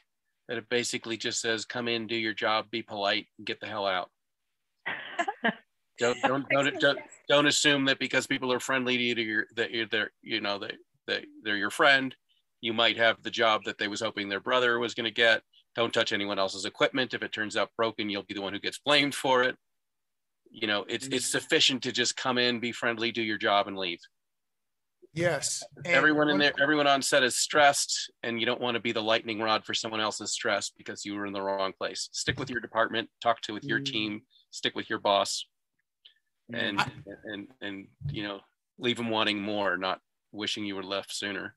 I love the 14th hour. You talked about being on set for 14th hour. Like I love 40-hour film festivals because I like 3, 4 o'clock in the morning. Yeah. Because I'm always auditioning people. Yeah. So when we're on set, a lot of times people don't know who I am. So I walk on a set and they're like, oh, it's some dude, he's going to do some fighting, or I'm an actor that day. And they don't know that I produce my own stuff or I have a production company or any of the other stuff that you guys all know. And I don't go on there and act like I'm all extra. I'm normal. I'm having a good time. If I get to go on set and just act, I'm so excited. Because it's like, I don't have to be responsible for everything that's happening. It's so exciting, right? But I'm also auditioning. And so what I'll do is I want to see when it gets to 8, 9, 10 hours in, when the stress starts to hit, I'm like, who over here would I want in the trenches with me when it gets rough? Yep. It's not about how you act when the food is perfect and the weather is nice and everything's flawless. Because the first gigs I did when I was doing background and extra work, which are great places to get into this, by the way, you meet a lot of cool people. The first gigs I remember doing was like Revolution. And I will never forget, I was on Revolution, New Vegas. I was in the New Vegas area, right? When we shot it, it was summer. When they did the reshoots, it was November and it was freezing cold. So I'm in leather pants, an A shirt, and like a little cotton vest. We are shivering. It sucks. It's terrible. But you're watching people to see who's going to crack. You want it to be safe, but you're looking to see who's going to be able to hold up under the difficulty. Because when you make a movie, stuff always goes wrong. I can't have somebody with my team who's going to panic and go crazy if things don't go exactly as they're planned. You have to be able to have some fortitude. So one of the best things you can do is when things are going wrong, be the solution. Do not be the element that adds to the chaos and the fire. Help put the fire out. You want to be the pyro nemesis, as they say. You don't want to be the pyromaniac, okay? You want to be the guy who puts it out. So that's one of the biggest things that can set you apart from the other people who are involved. Yep. Wow, thank you. Oh my goodness. I'm learning a lot. So we're running later than expected. Do we have time for one more question? I saw a thumbs up. All right. So Will, do you have a question? Elizabeth, you did say you don't have a question, but if you changed your mind, and let's see, David, no questions yet if you want to ask one. And Chanel. Anyway, I just want to make sure. And then if none of you have a question, I believe Kathy had another question. So who wants to ask the very last final question? Going. God, mine relates to what Kendra was asking about, because I'm not a filmmaker, I'm not a director, but I am a screenwriter in addition to being an actor. And the feature I'm currently writing has to do with two young lesbians in the Deep South in the 1950s. One's Black, one's white, and it doesn't go well for them. So there are 3 different fight sequences in this story. And one of the reasons I asked you about, do you read the whole script or do you see the whole thing, is that I did, this is where Kendra was talking about, I did choreograph all 3 of those fights, because there's certain elements of them, either where they take place or things that are used during the fight and so forth, that have been set up elsewhere in the story or pay off later in the story. And so if you come to a scene and you're reading it, for example, my heroine has a pocket knife, a pen knife that she uses early in the story. And then it comes up later in a critical fight scene where she has it up against the young fella's throat. If you're doing the fight choreography and you're saying, oh, this would be better if it were a switchblade, well, now that affects 2 other scenes that may have already been shot. So presuming I'm not on set, who on set would worry about those continuity type of things? Another scene, at the end of the scene, it takes place by the railroad tracks. There's a portion of it where she gets thrown against the rail and then jerked away just in time. I don't mind if you take that out. But at the end of the scene, she has to get on that boxcar and ride away, because that's a story element. So who is it that would kind of make sure that there's not on-set changes to the fight sequence that screw up other aspects of the story? I think that is your director. I mean, that because those elements are so intrinsic to the story that's not something that would be arbitrarily by us anyway. You know, ours would be suggestive based on practicality, but knowing the story, knowing that switchblade or that blade is part of the intrinsic story, I would never ask to replace that. I might have but if you've only looked at the thing, if you haven't read the script, you may not realize that it appears elsewhere. I would innocently suggest that it be a switchblade or something. Yeah, I would have read the script, and that's one of the reasons I try to read from. I want to know the story, because I want to know. I believe every fight is an extension of the storytelling, and so that's why I did choreograph them in the way I did. And I need to know the motivations and what's going on with the characters to understand what some of the fighting, where it's coming from. So that would never, if that got changed, that would be above my pay grade. Okay. And then in the case where I've got an 18-year-old girl hopping onto a boxcar to ride it away, she's fueled by adrenaline and everything, but I don't know the practicality of how high she could jump to get into the boxcar. And Benjamin would not be eligible for one of the roles unless you can play a 16-year-old, but girl. and there's a couple of ways to attach that. Some things like that. If you could figure out a way that she could tell herself to get her in that damn boxcar, I'd be happy. There's a couple of ways that we could do that. You could do that with a double. You could have a double for the 16-year-old. You could do that in editing. You can do that in a camera. There are ways to cheat it. So you can tell your story, and for instance, we've got. Let's just say we're chasing that boxcar. I'm going to bring a double in. I'm only going to shoot her legs. I would hope so. I'll shoot her legs. She's running across the railroad ties, trying to catch the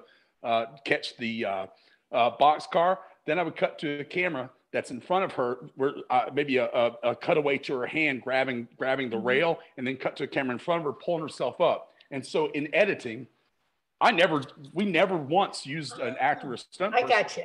Yeah. But I cut it in such a way that it seemed like we actually did the stunt, or we could do the stunt, you know. But the fundamental thing is, I shouldn't worry about how, as the writer, I shouldn't have to worry about the practicalities of being able to shoot it. Because that's not my business as the writer. George Lucas had no idea how he was going to make a spaceship or a Death Star. He just wrote a story and then it happened, right? So the imagination. Good point.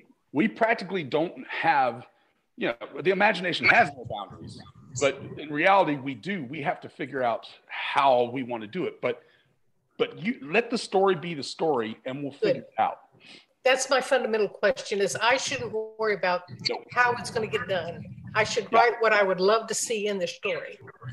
And I'll be honest with you, if you sell that script, a producer's going to take a look at it. He may go, okay, I don't know how we're going to do that. We may need a rewrite here.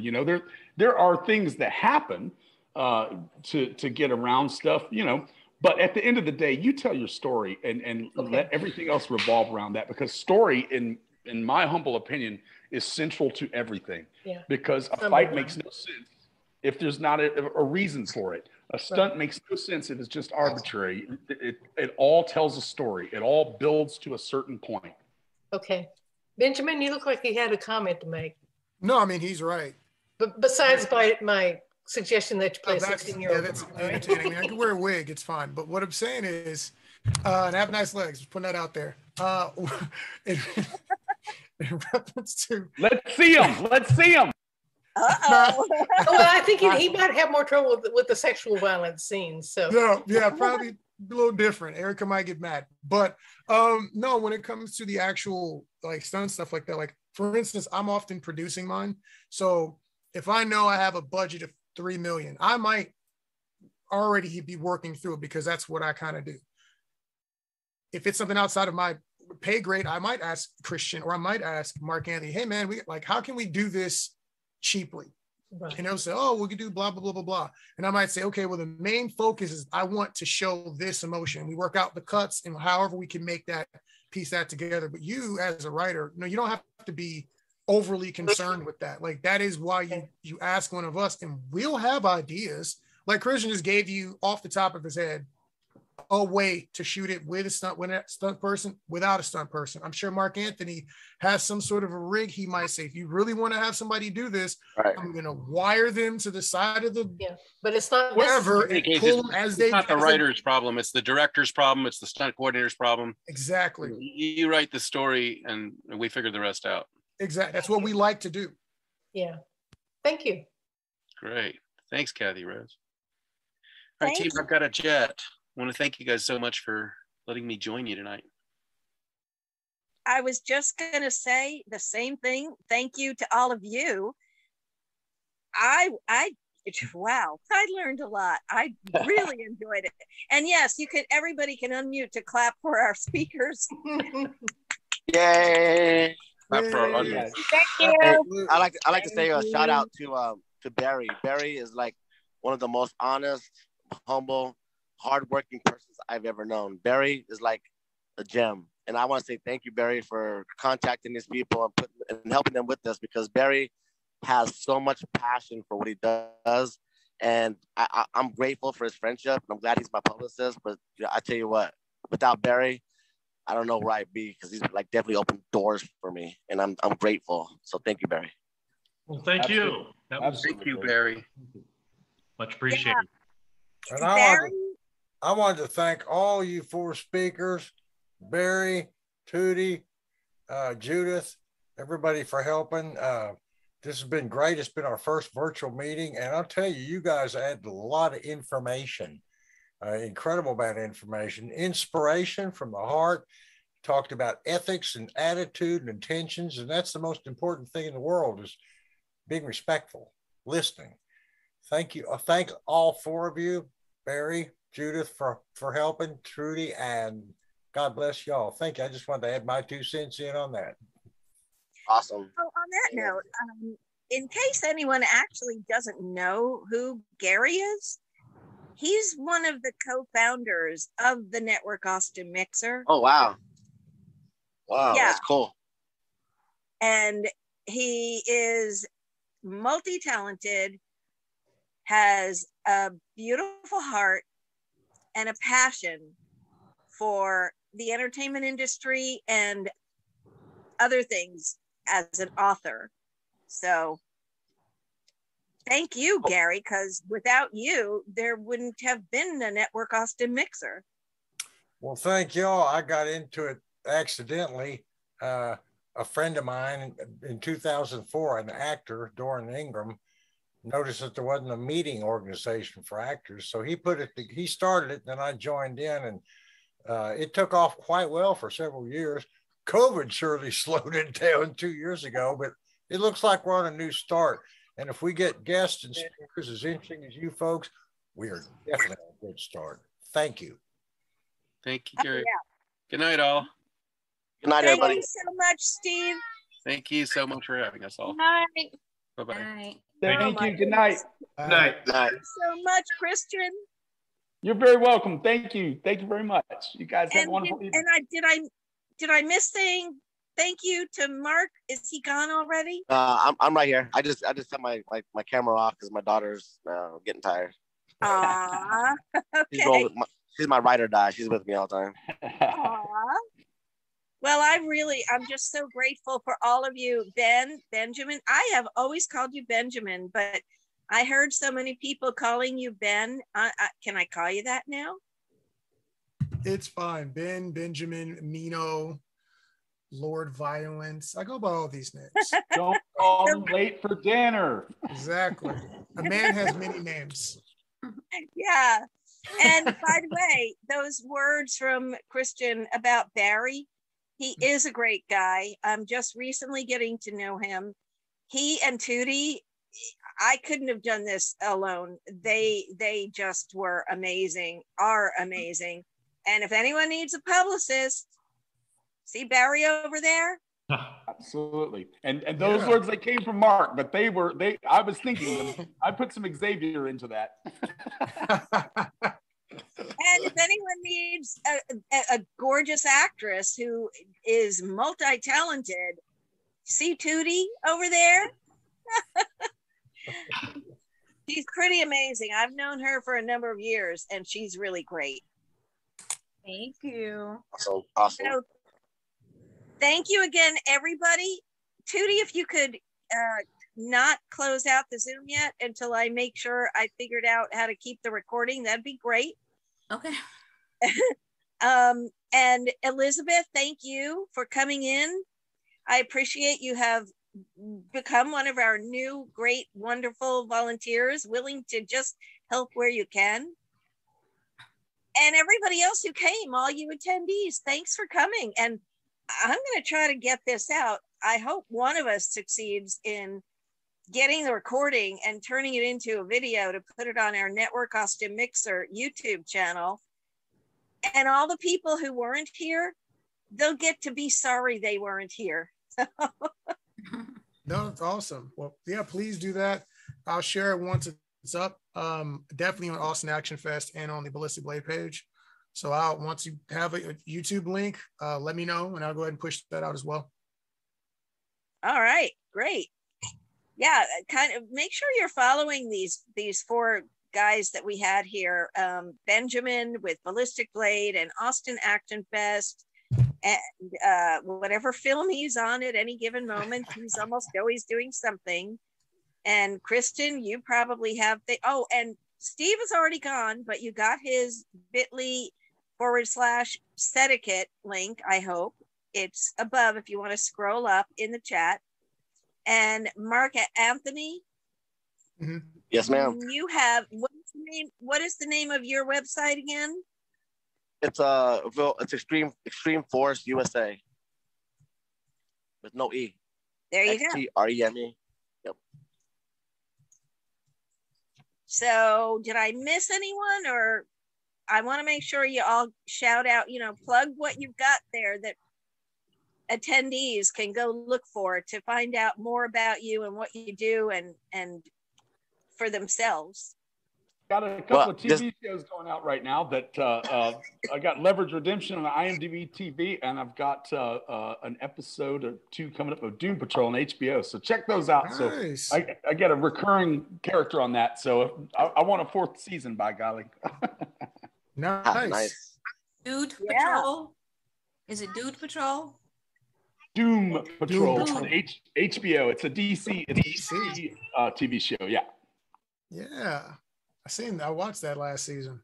I play a CGI gorilla named Mashura Malas, French-speaking crazy Brotherhood of Evil bad guy. It's pretty cool. I saw the image of the gorilla. Okay, got it. I'm in now.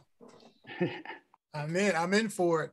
Yeah, I'm coming off of movies, but I'm currently working on a project called Chronicles of a Broken Path, and that is a fantasy sword and sorcery little number we're doing here in Texas. So we're looking for some producers. We're probably looking to do something very, very low budget because that's what the investor wants to do. We're trying to see if we can do it for under 200 grand in Texas. So we will see how that all shakes out. So I want to see that succeed. Yeah, keep me posted on that. I'd love to audition for a couple of roles. We'll figure something out, boss. Yeah, you bet. And in case you missed it, in the chat, Barry has his website there. Oh, got it. Because if you don't have a publicist, you need him. So on that note, unless I'm missing anything, I guess I need to say good night. Yes, ma'am. Well, you all have... Good night, everyone. And thank you so much. Everybody, appreciate you guys listening and hanging out and inviting me in the first place. What a great opportunity to just, I believe that your network is everything in this business. And so what a great opportunity to network. So thank you guys so much. Absolutely. Thank you for having me. You guys have a good evening. Have a good evening. Bye for now. Break lots of stuff.